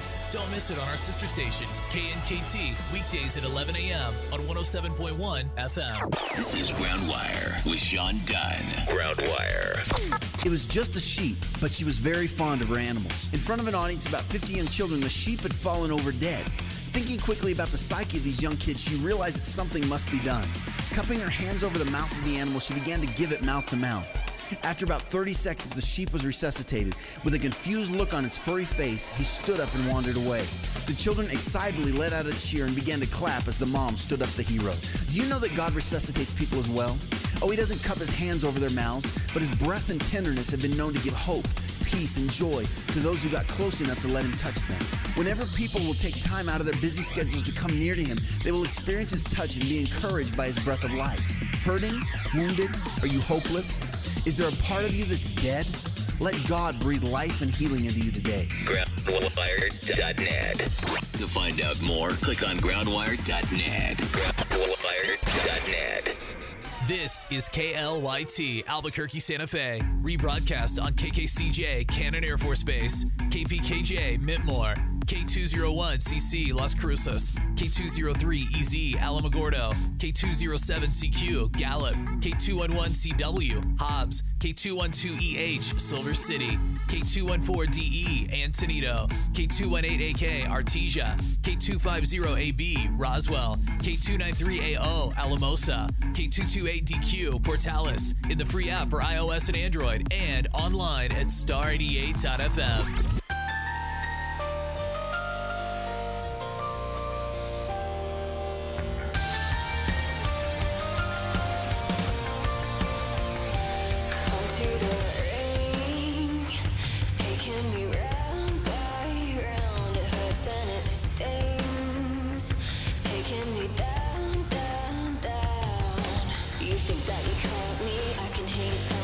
Fractured and falling down.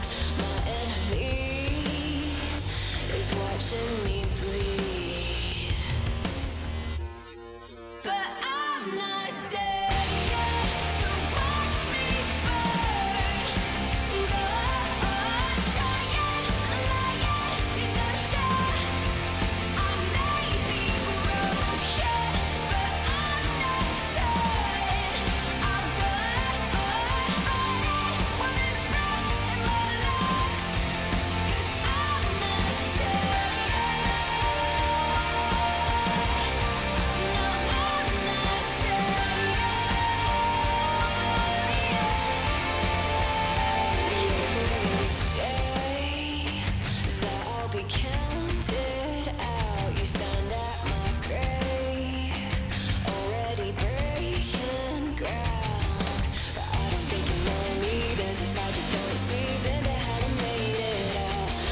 ever get so excited that you just can't wait?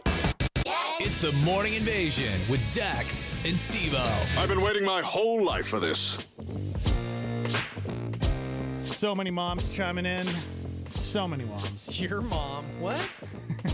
Sure, my mom is chiming in. I'm sure she is. You guys can hang out with us. Star 88 FM on Facebook, YouTube. You also can chime in. Phone lines are open at 505-338-3700. Talking about this 29-year-old girl who is breastfeeding in church, and she didn't have a blanket covering her. No, she had, I believe, was it both of them According out? to the church, that's what they're saying. According to the church, she had both breasts out while she was breastfeeding during the service. So afterwards, she was confronted. She was asked by the church, please, if you could leave the sanctuary, because, you know, you could be causing somebody to stumble or lust, is what the pastor said. So we're opening up the phone lines, and it's pretty split down the middle when it comes to breastfeeding in public. It went a lot of moms fired up. Crazy. What are they saying? Oh, gosh, where to begin? I believe a mother should be able to nurse in public. I did. I also believe in modesty, that there are ways to cover up while you nurse to protect your modesty, protect yourself from unwanted stares, from creepers, and from keeping other people from feeling uncomfortable. Yeah. See, that's it. Creepers. There are creepers. There are weirdos out there that look at it. Yeah, because somebody else said, but if you way. stumble or lust from a baby suckling on a woman's breast, I feel like the problem is something else, not with the feeding baby. Somebody said, I wonder if she would have gotten so upset if a mom even, came up and approached her about it instead of, say, the pastor. Because myself as a woman, seeing women in public breastfeeding their kids makes me uncomfortable. Yeah. Also, the both breasts exposed thing makes it twice as uncomfortable for everyone. On the flip side, somebody says, I think this is natural for mothers and fathers. But the thing is, for people who don't have children, they're just not used to it. I don't think it's a lust thing. It's I don't want to see that or deal with that, or I don't see that every day, and I don't know how to take it. Yeah, okay. I mean, I'm like, how do I even catch up?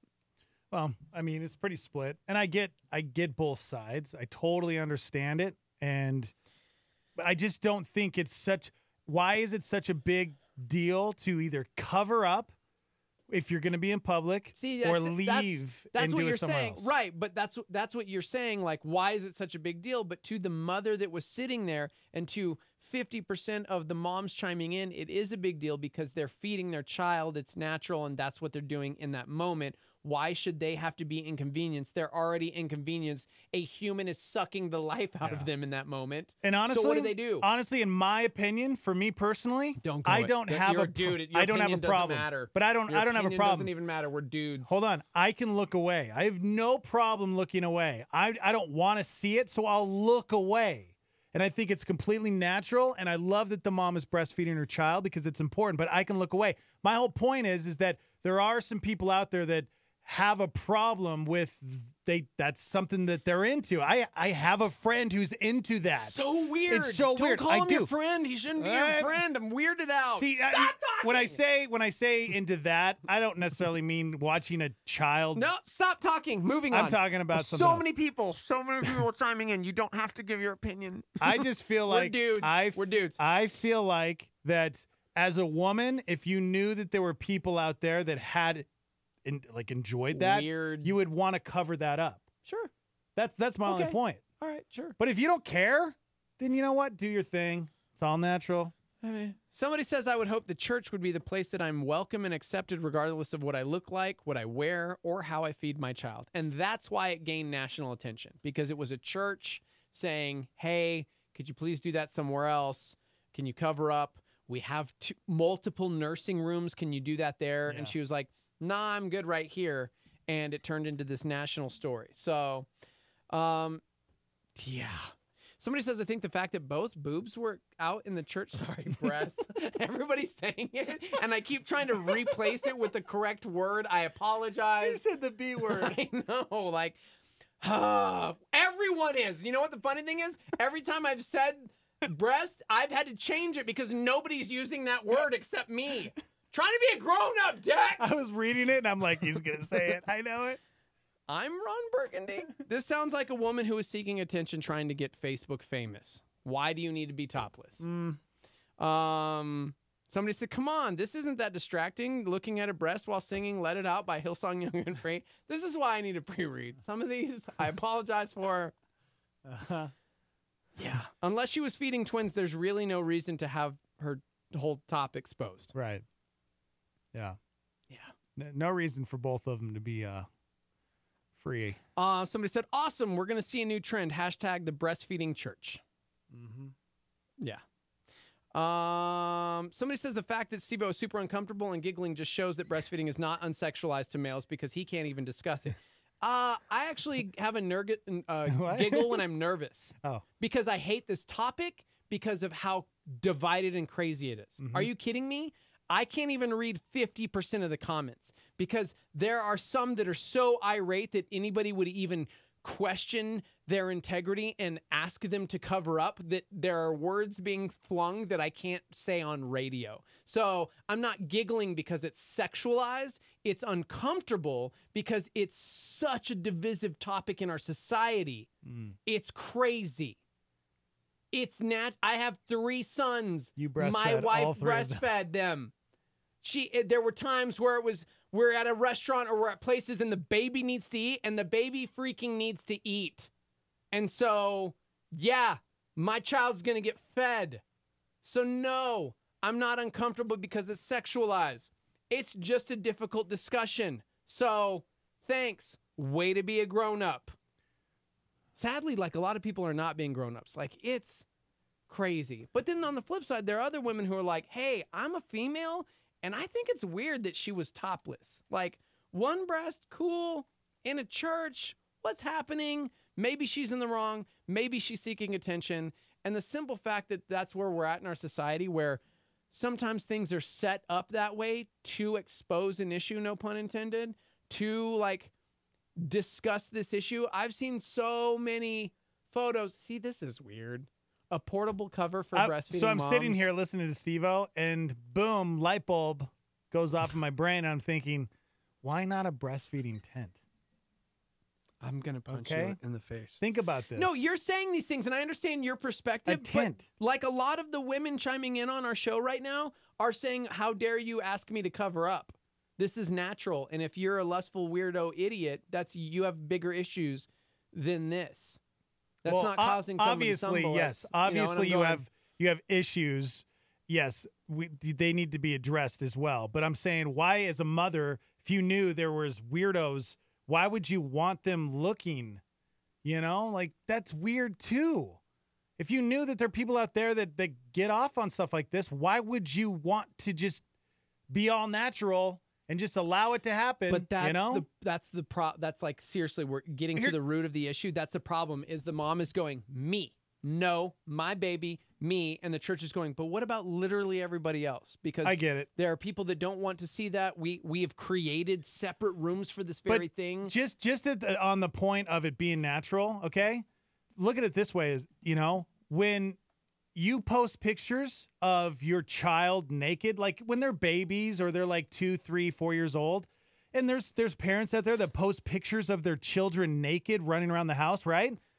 I don't think you should do that, because I was contacted by somebody who was a registered sex offender that had an issue that said, because I posted when my kids were little online pictures of them in the bathtub, and they said, hey, just to let you know, probably shouldn't do that because there's sick people out there that look at those photos in inappropriate ways. And that made me like think, oh my gosh, this is something that should be natural. And it's like a baby naked. That's, you know, not a big deal.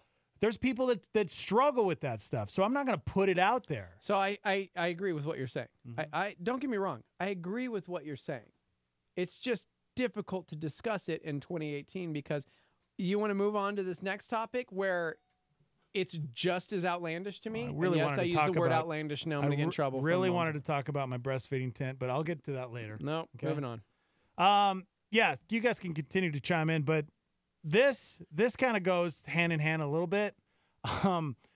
In Paris, there is an uproar going on because they just installed these sidewalk urinals because there's so many men that are just going to the bathroom in the streets. Have you seen the picture of these things? No, dude. Check this out. Oh, just the... So nope.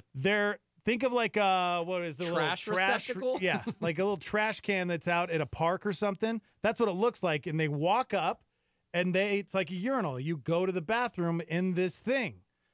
They are all over the public places. Yeah, it's about the size of a mailbox. Cool. It has an opening in the front. There's even one near the Notre Dame Cathedral. So that's fun. They've been installing them since last year, and they're popping up more and more. And there's a layer of straw inside to soak up the urine and help with the smell. And then it's used as a compost in public parks, so they're eco-friendly. They also have flower beds on top of them, so they're not such like an eyesore. Mm-hmm. Regardless, they're still big, square boxes full of pee. What do you think they grow in the flower boxes, the flower beds? Do you think they grow peonies? Oh my gosh! Good idea or not? Okay, good idea or not? I think about if you go down downtown Albuquerque. I think anywhere that there's a large number of homeless. Right. Where do they go to the bathroom? They go to the bathroom on the streets. If you walk down Central, you see poop, you see pee. Yeah. Because that's what they don't have anywhere else to go. So why not have something like this? Well, what's crazy to me is 46% of Americans, according to this survey, said they are in support of having these in their local city and their downtown areas where there are homeless people. 46%. I don't get why the city doesn't have just more porta potties. You know, why not have a couple porta potties downtown where the homeless can go to the bathroom? You know, and then if a homeless person gets caught by the police going to the bathroom in public, they get arrested. They get fined. This is so weird. Not okay. By the way, we're not trying to equate like breastfeeding to peeing publicly because people are Nicole. Listen, Nick, a little fighter, you. Using the bathroom and breastfeeding, they're like trying to. Yes, we understand it's different. We're just talking about exposing yourself in public in general. Yeah. Regardless of what you're doing. Somebody chimed in and said, I think the whole conversation is the perfect example of the worldview versus a godly perspective. The worldview is, why should I have to change anything for anyone else? And a Christian perspective is, what can I do to help my brothers and sisters? It is a tough situation for sure, but I do believe it is being blown way out of proportion. Man, are we, because this is, it's funny because even this conversation is going back to the very same thing. People are using the same term, modesty. Where are people's modesty? Where is decency? Yeah. Phone lines are open if you want to chime in. 505-338-3700. Somebody says if you did this any other place without a urinal, you'd be arrested for indecent exposure, maybe even registered as a sex offender if there are children present. What is the difference between the... Yeah, see, people are just equating it back to the church situation.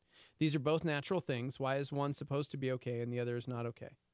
So somebody says by installing the urinals, isn't that promoting public urination? Saying that they're just going to do it anyway, so you might as well put something up for them is like saying buy your 13-year-old condoms because they're going to have sex anyway. Okay, tell me where a homeless person can go to the bathroom, because last time I checked, there's a lot of restaurants, there's a lot of the gas stations. They don't allow just anybody to use the public restroom. Like, you have to be a customer. So you tell me where a homeless person is supposed to go to the bathroom. So your point doesn't make any sense to me. Somebody says, how about we stop choosing to be offended by everything? All the people at the church didn't have to choose to be offended to make it a bigger issue, and the mother didn't have to choose to be offended and make it a bigger issue when she was told to go to the nursing room. You notice there's the same response for both. Like I tell my kids, it's not what you say, it's how you say it. If everyone stepped back before reacting, all of these situations would be different.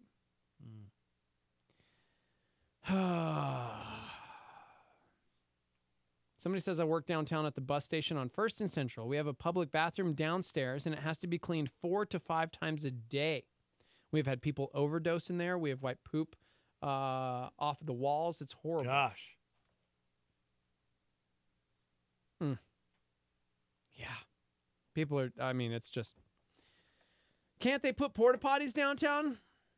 Well, I mean, I brought that question up a while back, and I know it'll cost the city money. Yeah. And that's the issue. Somebody said that, and then, which is funny because oddly enough, right after that, somebody said, well, it's not like they can put porta potties downtown because they end up to be homes or rooms for homeless people to live in, and they never get used for the bathroom. See, which is why I guess this. That's why they're just these open. Yeah, these urinals that they're doing in Paris now. They're literally, it looks just like a trash outside. It's like a box that they can walk up to, and it has a little opening, and you just go to the bathroom in there. And there's some straw in there to soak it up, and I guess they're easy to clean. Jarrell supports your urinals in downtown. See, why not, man? I mean, it's there. Disgusting down there. It really is. You walk down the sidewalk down Central, and it's disgusting. Yeah. So, but here's my question. If you want to clean up downtown, you honestly think putting urinals in downtown near like coffee shops and restaurants is like the way to solve the filth? I'm not saying you put them near a coffee shop. There's definitely places that you could put. Where do you put them? You could put them, I don't know, put them off the side where the shops aren't. You know, you could put them around the corner. Off to the side you could put them in now? the alley if you wanted. Oh, in the alley? The back alley. Why not? Okay. I think there's areas down there where you could put it where there's not high traffic of people. Sure. You know? Maybe. I have no say in this. I'm not even. I think this is a terrible idea. Downtown Denver, by the way, has porta potties. This isn't anything new. But again, people use them as homes. They use them as little rooms to sleep in. Yeah, especially if it's cold outside, trying to get away from the wind. Yeah, I get it. But there's got to be a solution for it, you know? Other than what is the solution? Just having a bathroom available where, like a room where people, like the person that worked down there at the bus station, you know, people OD, people use them as homes and they trash them. And I think this is the way. I think Paris has figured it out. If you can handle seeing somebody walk up to one of these and go number one, I don't have an issue with that. I guess some people do. Just like people have issues with breastfeeding in public. Oh, man. See, don't equate them. You keep equating them, and now moms are irate because yeah, one's but the whole natural point. But that's the whole point. People that are offended and don't like people that just whip them out and breastfeed are the ones that are think it's okay with the urinal. Well, is that what you're saying? Yeah. Okay. Right. I have no problem with breastfeeding in public or covering up. Okay. I have no problem with somebody stepping up to a urinal and going to the bathroom. I can look away. I'm not going to look. Yeah, but you don't think that? Yeah. I'm not going to look. I definitely wouldn't want one downtown, like in those areas because it attracts it. You want to clean it up, like one of these, and like what Paris has. Sure, that's what you're talking about. I see Paris. I see France. I see that homeless dude's underpants. Okay. Thank you. I'm out. Good morning. Good morning. Oh, hi. Go ahead. Are you still talking about downtown Albuquerque? Sure, man. Isn't putting porta potties and urinals actually enabling a poor behavior? But hold on a second. What do you mean by poor behavior? Because if you're speaking about the homeless, I don't agree with what you're saying at all. Not humans, just behavior. No. Stop putting words in their mouth. Let them finish a sorry, sentence. I was just asking a question, Sorry Steve-O. about my friend. I was asking a question. What do you mean by that? Hey, I'm down with it. What I mean is that the homeless problem is a separate problem. You know, taking care of the homeless, giving them places that, enabling them to find housing and things like that. But the other problem is just people's behavior. In other words, I don't want us to take the time to find a restroom, so I'm just going to do what I do anyways. I mean, to blame the entire problem on just the homeless, I think is is maybe not very fair. And at least that's been my experience with larger cities. I just spent a couple of days in Philadelphia, and they have taken. They're doing a good job of taking care of their homeless situation there. At least it appears that way. And they don't have this, but they still have a problem with people using doorways. And, so you're saying not shops, so people that like aren't that. homeless are using, they're going to the bathroom. It's not just the homeless that are abusing it. Yes, because in the little town I work in here, we have a problem with people urinating outside of buildings, in corners, or in parks, simply because they don't want to walk to where the facilities are. Because we don't have homeless here in our community. Whoa. You okay? What was that? He's a we don't have firefighter, homeless. bro. Okay. This is my radio. But we don't have homeless here, but yet we still have that same problem. Yeah. And so, there's actually two problems that need to be addressed. Is that one is yes, and I know about the porta potties being used as shelters. I've seen it in my life, and it's very sad. But I don't know that that's the entirely identified problem. Yeah. Okay, I get what you're saying. I totally do. I get what you're saying. Yeah. I totally do. Okay. Okay. So just a thought. Thank you so much for chiming in, man. 505-338-3700 if you'd like to call in.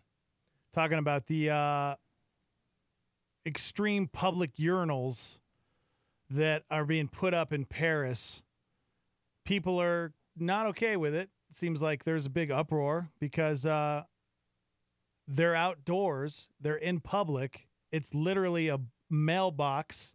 What are females supposed to do? Like, I don't understand. Yeah, they don't really have why- anything for females, do they? Yeah. This is just a Just urinal for dudes. men, an outside urinal. Paris is So- so sexist. Yeah, it seems like it. So sexist. And they've been popping up everywhere for about a year now, and people are saying this isn't a good idea. But I don't know. They surveyed a lot of Americans, and they said yes. 46% said they'd support having them in their own city. 20% said it's a bad idea, and another 27% aren't sure. And you should Google it because it shows a picture of a guy just walking right up to this little mailbox thing. Looks like a little like where you go throw your trash away, and you just go to the bathroom. I think it's a good idea. Okay. I'm not saying it's good or bad. I'm like, I don't know. What's the purpose? To clean up that area? Yeah, because there's lots of people that just pee on the sidewalks. You think if somebody is heavily intoxicated walking out of a bar at 2 o'clock in the morning, downtown Central area, they're actually going to walk up to one of those urinals or possibly have to wait in a line? Or do you think they're just going to pee somewhere because they're drunk? They're probably going to pee somewhere because they're drunk. But again, I think that's a small percentage of people that are going to be doing something like that. Sure, maybe. I think that the majority of the urine that we see downtown is from homeless people. I'm not saying that, but that's just it's not just speculation. We don't know that. Okay, but we don't know that. What I'm saying is, I'm not saying that it's just the homeless people. I'm saying it's a small percentage. You're telling me that there's a large percentage of non-homeless people that are just whipping it out and going to the bathroom downtown? Will you stop using weird terminology? Answer the question. I'm going to. We've had multiple people chime in who are bartenders in the downtown area and said the alleyways on the weekends are absolutely disgusting. The things they see. I'm sure. And they're not homeless people. Again, that's they're the drunk weekends. patrons That's from, the weekends. Yeah. All right. So it's a small percentage of people. I think the majority is the homeless people down there. You're saying I think a majority, but it's just your personal speculation. It's not my personal speculation because I've been down to the Albuquerque Rescue Mission. I've been downtown and seen homeless people urinating and going poop. I have two. Okay. I understand what you're So saying. I'm not speculating at all. Listen, overgeneralizer. You can't say based on one experiential thing, That's not what for certain that a majority of it is because of homeless population. Hold on. Where are they going to the bathroom then, Steve-O? Where are the homeless going to the bathroom? Tell me that. It's not speculation. It's like, where are they going to the bathroom? Yeah. No, I Outside. agree with what you're saying. Yeah. So I'm not speculating. That's where they go. Sure. They're not just going into any restaurant or walking into someone's house. Hey, can I use your bathroom? I agree with you. I agree with you. It's no speculation. Yeah. I'm right. Yeah. Thank you. Back to breastfeeding or nope, neither. public urinals? We're moving on. Thankfully, we only have 30 it's a hot minutes topic, to show left. man. It's a hot Coming up, we're topic. going to talk about John Krasinski. He's a hot topic right now, am I right? He's so great. He's just so great. I just love him so much. A lot of people chiming in. A lot, actually, yeah. 505-585-LIVE. You want to text in. Also, phone lines open. 505-338-3700. And we're live on Facebook and YouTube. It's Star 88 FM. You guys want to chime in? We'll be right back. Hang out.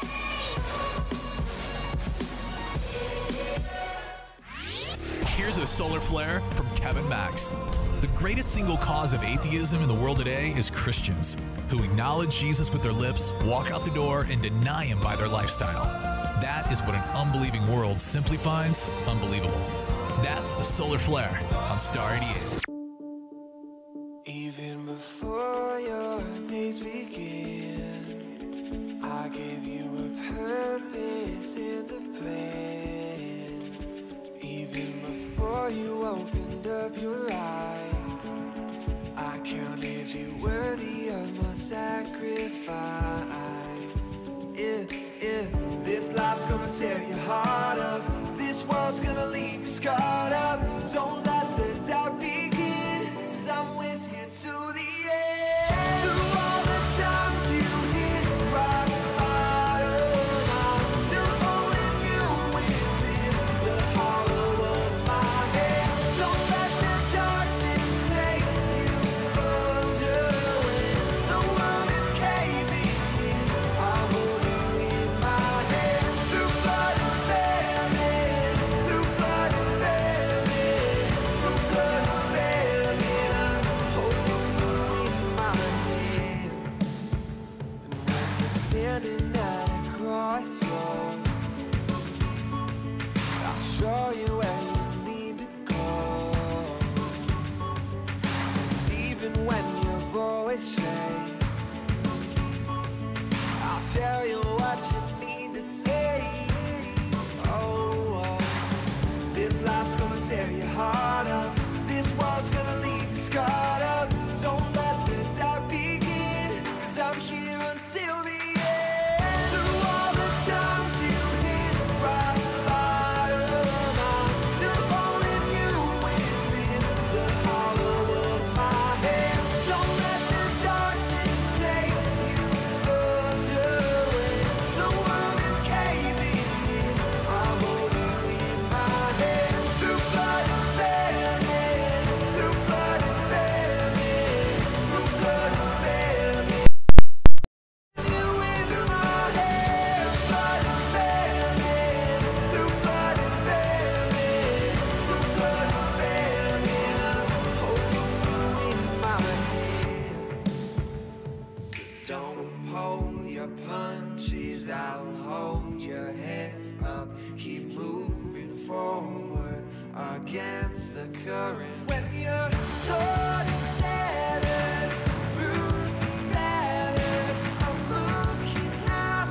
Christine Kane challenges us to not just look at those around us, but to see the person as Christ sees them in this Star 88 PowerPoint.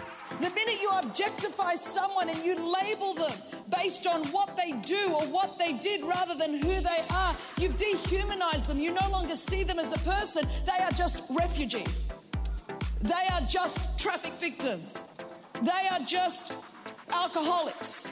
They are just drug addicts. They are just criminals. We just objectify them, we just categorize them, we just label them, and we dehumanize them. It's a plan of the enemy. And it is amazing how we do that. It's how we can look upon, because we don't see that that's someone's daughter or someone's son. We don't see that that's someone's wife or someone's mother or someone's sister. We just look, because it's easy to look, because when you look, you can just look away and you don't think you've done any harm. But when you see, you can't unsee, and it changes everything.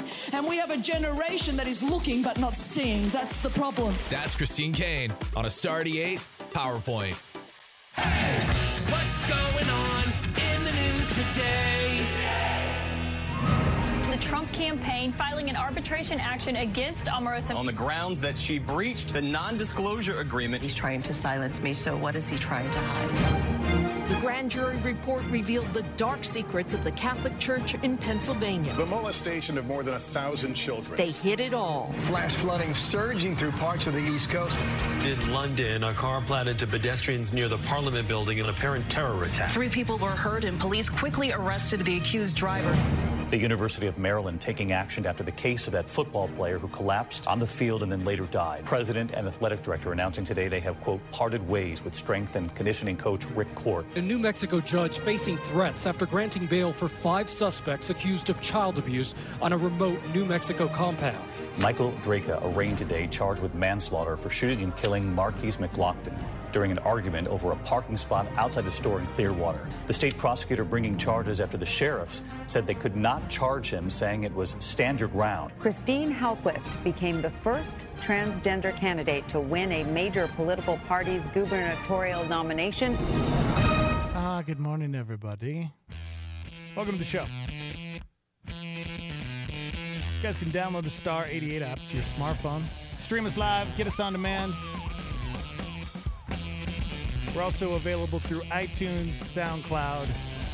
Of course, we upload the show every day on Facebook and YouTube at Star 88 FM. Thanks for chiming in, everybody. Being a part of the show. Nicole, Mark, over on YouTube, RG, Rodney, Katie, Sammy.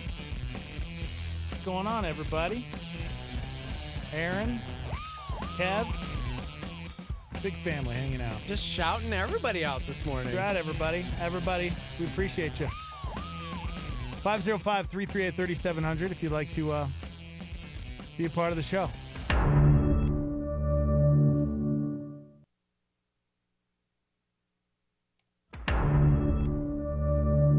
Netflix. Oh, John Krasinski. Gosh, man. That was my seg. I'm still reading comments from Facebook. Got to give me a little more than just that. Come on, Goose. Come on. Yesterday, we talked about John Krasinski and how he's one of the coolest actors in the world. He just wrote, directed, starred in a movie called A Quiet Place, which just will win everything this year, maybe. He was also Jim from The Office. And all around, really, really nice guy. Solid dude. Believer, actually. Really? Yeah. I didn't know that. And he's having his best life now. Like, this has been a good year for him. As I mentioned, he wrote, directed, starred in with his wife, A Quiet Place this last year, which just everybody lost their minds on it. He was supposed to play Captain America, didn't work out, and yet now there's like some, whispers and clamors, Amberlyn, of him possibly doing some new Marvel stuff, which would be amazing. Well, we actually saw a trailer this morning, and I didn't realize who it was. There's a movie releasing on September 7th, and what's crazy is it's a Netflix original film, and this one's looking pretty amazing. Awesome! Yeah, thank you. It's called Next Gen. The company released their first trailer for the film, as I mentioned, arriving September 7th. Listen, Netflix paid $30 million for the rights to this film. They have They're so like, much that movie money. looks cool. We'll give you 30 mil so we can Gosh. have it. 30 mil. If you see the trailer, you'll notice voice talents of Charlene Yee, John Krasinski, Michael Pena, Constance Wu, Jason Sudeikis, David Cross. It looks kind of like a, what would you say, Wall-E meets Big Hero 6. Yeah, that's what everybody said. People are comparing it with iRobot because it looks fun and bright and it's full of fun jokes. It's a family-friendly film. They had just promised us they were going to be doing some family-friendly content and some faith-based films. This one, dude, I thought it was a Pixar movie when you were showing me the trailer. Yeah. Like, it looks really, really good. No, it's going to be a Netflix exclusive, and they ended up paying $30 million for a cartoon. Again, the movie is called Next Gen, and it's basically like a buddy robot movie where he's kind of like the Big Hero 6. Here's what I've been having a hard time with, and I'm not the only one, is Netflix puts out a lot of original stuff. Yeah. And a lot of their movies, and I want to say, like, I'm trying to think. I'm looking through all the Netflix movies. They're all terrible. Their TV shows are great, but when it comes to a movie, I don't know. They're just not hitting the mark. Not allowed to chime in on this because I would disagree with What? you. Give me one. I mean, there's sure there's one or I two. can't. Oh, because of its rating. oh, Will Smith. Shh. Gotcha. See, I didn't even really like it all. that You're much. crazy. Yeah. Yeah. Again, TV shows. I think they're nailing it. But What's crazy is back in the day, Netflix launches and people were using it as like a service to, like rent movies essentially, and like they'd mail them to your house, Yeah. like physical discs. And it's to a place where it's streaming, and they just spent $30 million on an animated film because they were at the Cannes Film Festival, and they saw the footage for this movie and were like, well, that looks cool. We should buy that. Dad, I want that one. 30 mil. yeah. Again, it looks like a Big Hero 6 type film where a kid is teaming up with a robot to save the world from other evil robots. I don't know. But shout out to John Krasinski doing rad things. So anyways, it's called Next Gen. You should watch the trailer. I think it looks really, really good. Yeah, and again, they said that they were going to start releasing more family-friendly content, and so far they're making good on their promise. Yeah. I'm interested to see what the next faith-based project is going to be from Netflix. So, people are chiming in with their thoughts, disagreeing with you on films from Netflix, but I don't know the ratings. I don't know what these movies are. Yeah, I don't know, man. It's Not approving of any of them. Haven't seen any of them because I can't. Yeah, I get it. Katie says Bright was a good movie. Adriana says Extinction was a good film. See, I had mixed reviews on that. Somebody chimed in and said Mute was a fantastic film. Duncan Jones directed, stars Ant-Man, Paul Rudd. Yeah. Yeah. If you could look at Steve-O's face right now. That's remember the Starmy chimed in on that one from the live line. Okay. Mm-hmm. I haven't seen it, so I wouldn't know. Yep. Gotcha. I tried watching the Jared Leto one, and I didn't even Yeah, make it see? through. It was horrible. See? Yeah. That's what I'm talking about. 30 million is pocket change for Netflix, somebody said. Oh, that's true. That's not very much at all. Does it really count as Netflix, though? Because this film was basically done. They're watching footage. But and you then know they're that's like, how "I most of them want are. That. That's how most of them are. That's how they do it. They go shopping a lot of times for That's very true. for movies and TV shows, and that's how it works at the Cannes Music Festival. It's crazy because that's how they do it. They release these, because this is what I've been told. Again, I don't know for sure, but so you go out there and you find investors, right? That want to invest the money to make a movie or a TV series, right? So you get some wealthy guy to pitch in all this money or a bunch of people, make the movie, and then you go shop it. Yeah. And that's what the festival is all about, because that's where people release all of these movies, and then you have like companies like Netflix or networks or Universal or all these other companies that are coming in and they're like, we want that. We want to buy it. Yeah. And that's what people are chiming in with right now is, somebody said, from what I understand, many of the Netflix quote originals are produced by other studios and have just been sitting on shelves. Netflix will buy them and call it an original. Yep. Somebody else said Fada. I've never even heard of it. It's got 2 seasons and it is a series on Netflix about the Israeli-Palestinian conflict. Okay. Okay. Okay. There you go. And that's your Netflix minute. It was 4 minutes long. Yeah. I'm trying to think what I'm watching right now on Netflix. Nothing. You're running? You're Actually, getting outside? I am watching something I lied. Oh. I started watching that Insatiable because of all the media attention that it's getting, and I wanted to see if it was okay for my daughter to watch it. Yeah. And that's about the girl who's overweight. Yeah. She gets punched Picked in the on a face lot. by some guy, and they have to wire her mouth shut so she loses all this weight. And then she shows back up at school, and she's Super beautiful hot. and super hot, and all the guys and girls are like, "Oh my gosh, she lost all this weight." And so she went from getting bullied to now Being she's like like the popular coming kid. back seeking revenge on these people that bullied her. And so far, It's getting trashed by everybody because essentially it's like saying you can only be popular or cool in school if you are skinny and beautiful, because she was, large and then she gets punched and all of a sudden she's thin. And so now she's cool. And so, Debbie Ryan stars in it. She's from the Disney Channel and also girlfriend of Josh Dunn, drummer from 21 Pilots. and I don't know, man. I don't know why I like those teeny bop shows. Like, what is with me and still liking them? You're so weird. Whatever. Lost in Space was another good family-friendly show. Yeah, that was really good. My boys have absolutely loved it. We've been watching that with them, and so stoked on stuff like that. But yeah. Anyways, 505-338-3700 if you want to chime in. All right, you want to do another cool survey about radio people? No. We didn't get a chance to do this one this morning. We teased this morning, so I guess we should.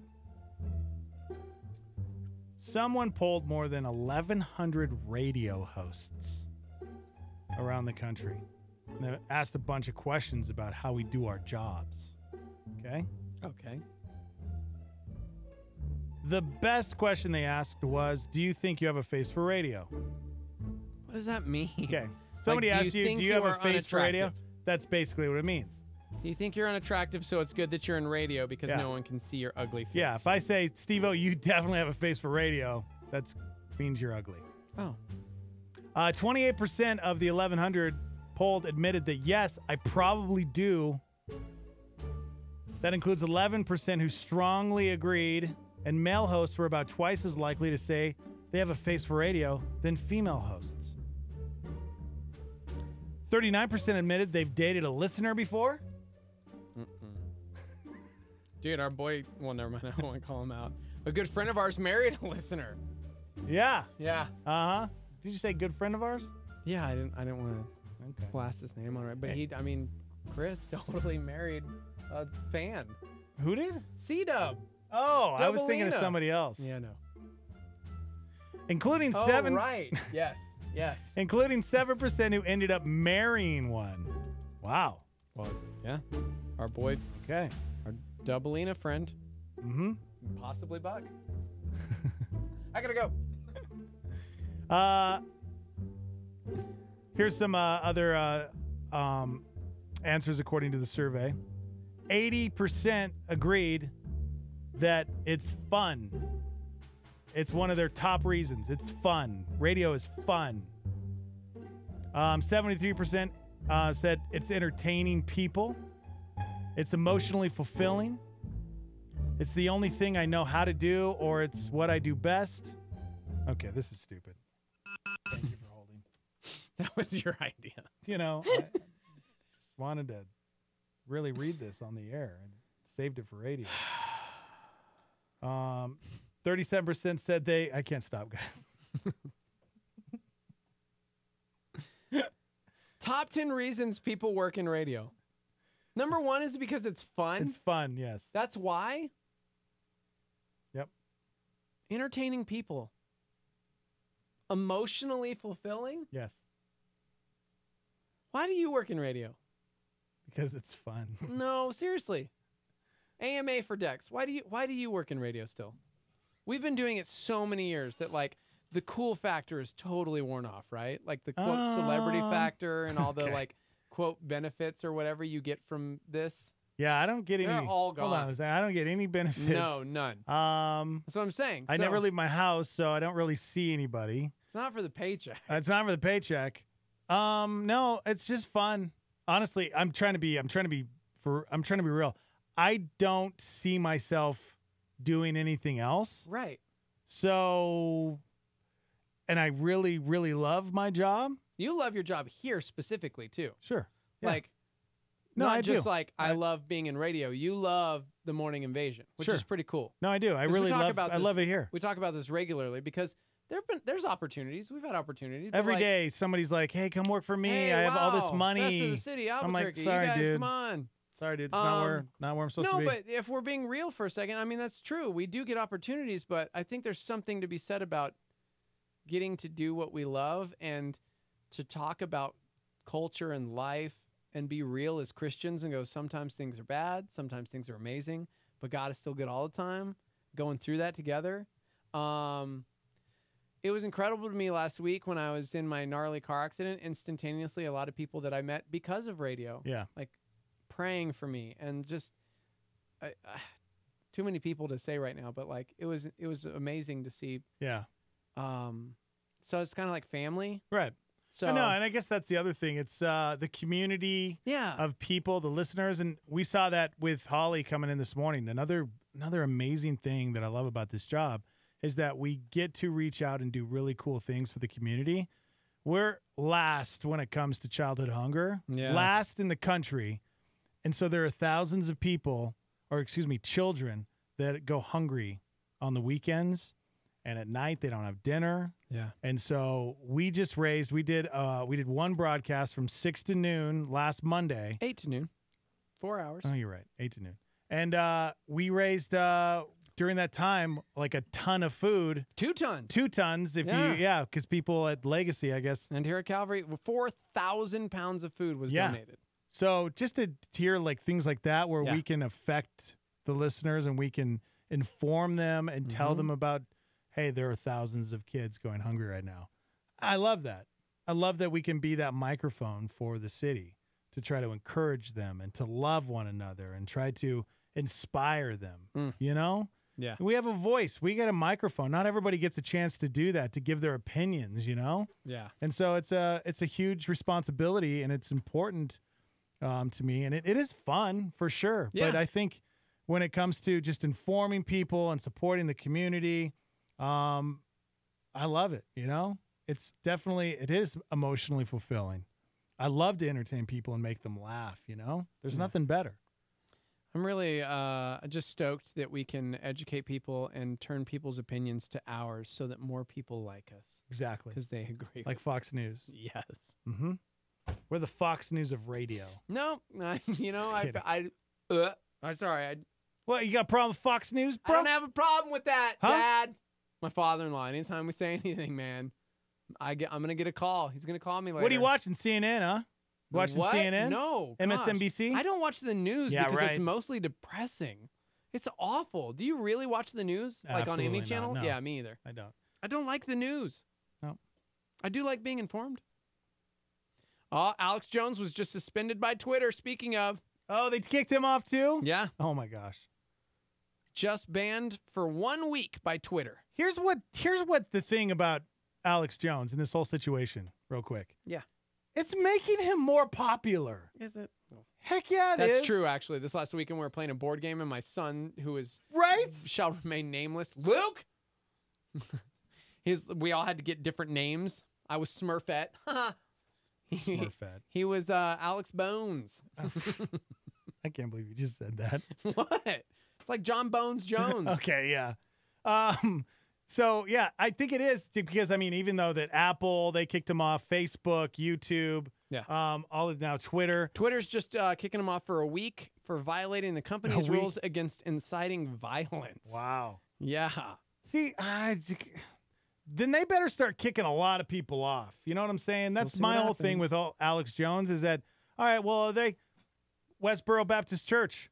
Are they kicking them off these platforms? Because last time I checked, I think they incite violence. Yeah, they're so they better be across the board kicking off. You know. Yeah. But again, I think Alex Jones, he's going to continue doing his show on his website, so you can still listen to him, and he's going to get more people listening. Yeah.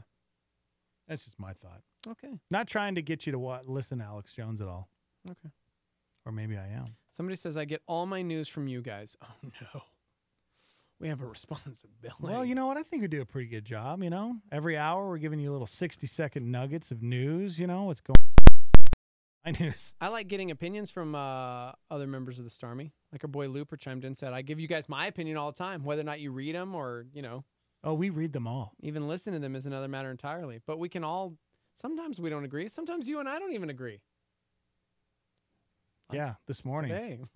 Seriously. Chimichanga, dude. Steve doesn't like it when women breastfeed in public. Oh, my gosh! I'm leaving. And go back to the podcast and listen to it. That's not true. Go back. Not true. Yeah, he was so uncomfortable because he doesn't like to see it. He doesn't like to talk about it, and he doesn't think it's natural. So. Oh my gosh, you're a liar and a dumb. He's trying to be funny right now, guys. That's actually. I'm not. Good morning. Go ahead, caller. Hey guys. Oh, hello. Of course. Brett. Hey, Brett. I was calling to request a song. Oh, hey guys, it's Britt. Perfect. What would you like to hear today? We have 2 minutes of show. It's all left. about the music. The show started weird. It's all about the music. We'll end weird. Cynthia's asking me to stop picking at my scab on my forearm. But yeah, dude, stop it. Gross. It hurts so much. What would you like to hear, Britt? I really feel like you guys would enjoy your jobs more if you took song requests. Okay. What song would you like to hear? Maybe the new Thrice that released today, because Thrice put out a new song today? Because Thrice put out a new song today? I was hoping you guys would play, like, Purple Rain or something. Purple Rain? Mm-hmm. Wow. Britt, did you listen to the topic this morning on breastfeeding? I didn't. I saw the comments, but I was actually sleeping. Hey, will you go back and listen on YouTube or Facebook or on demand? Because call us tomorrow. Because of course, you know it was a hot topic. Was it? Yeah, I'll go back. I usually do because I like to see your guys' opinions because I very rarely agree with them. So perfect. Perfect. Beautiful. Thank you. Glad to hear. Thank Bye, you. Britt. Love you. Bye, guys. Bye. Miss you already. Brett McVeigh or Britt Romney. All right, we're done with the show, guys. Yes, we are. Thank you so much for being a part of it this morning. You guys can go back on demand, star88.fm. You can get us up there as well. You can get us at iTunes. Dude, speaking of loving being here, pray for us. Dex and I have a job interview today that we're hoping goes well. I'm just kidding. You do? Cool. You got another one? Just kidding. All right, guys. Just trying to throw you off since you keep trying to throw me off this morning like a big old jerk. Well, it's not real life. Hey, man. I'm Alex Jones. He's keeping it real like InfoWars. That's right, everybody.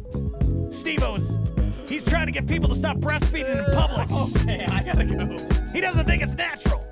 I'm out. Kick me out for saying that. Go ahead. Goodbye. That's all we got. There ain't no more. That's right. Time is tight. It's the end of the show. For over 40 years, La Salita Restaurant has been serving New Mexican food to Albuquerque. From starters like soups, salads, and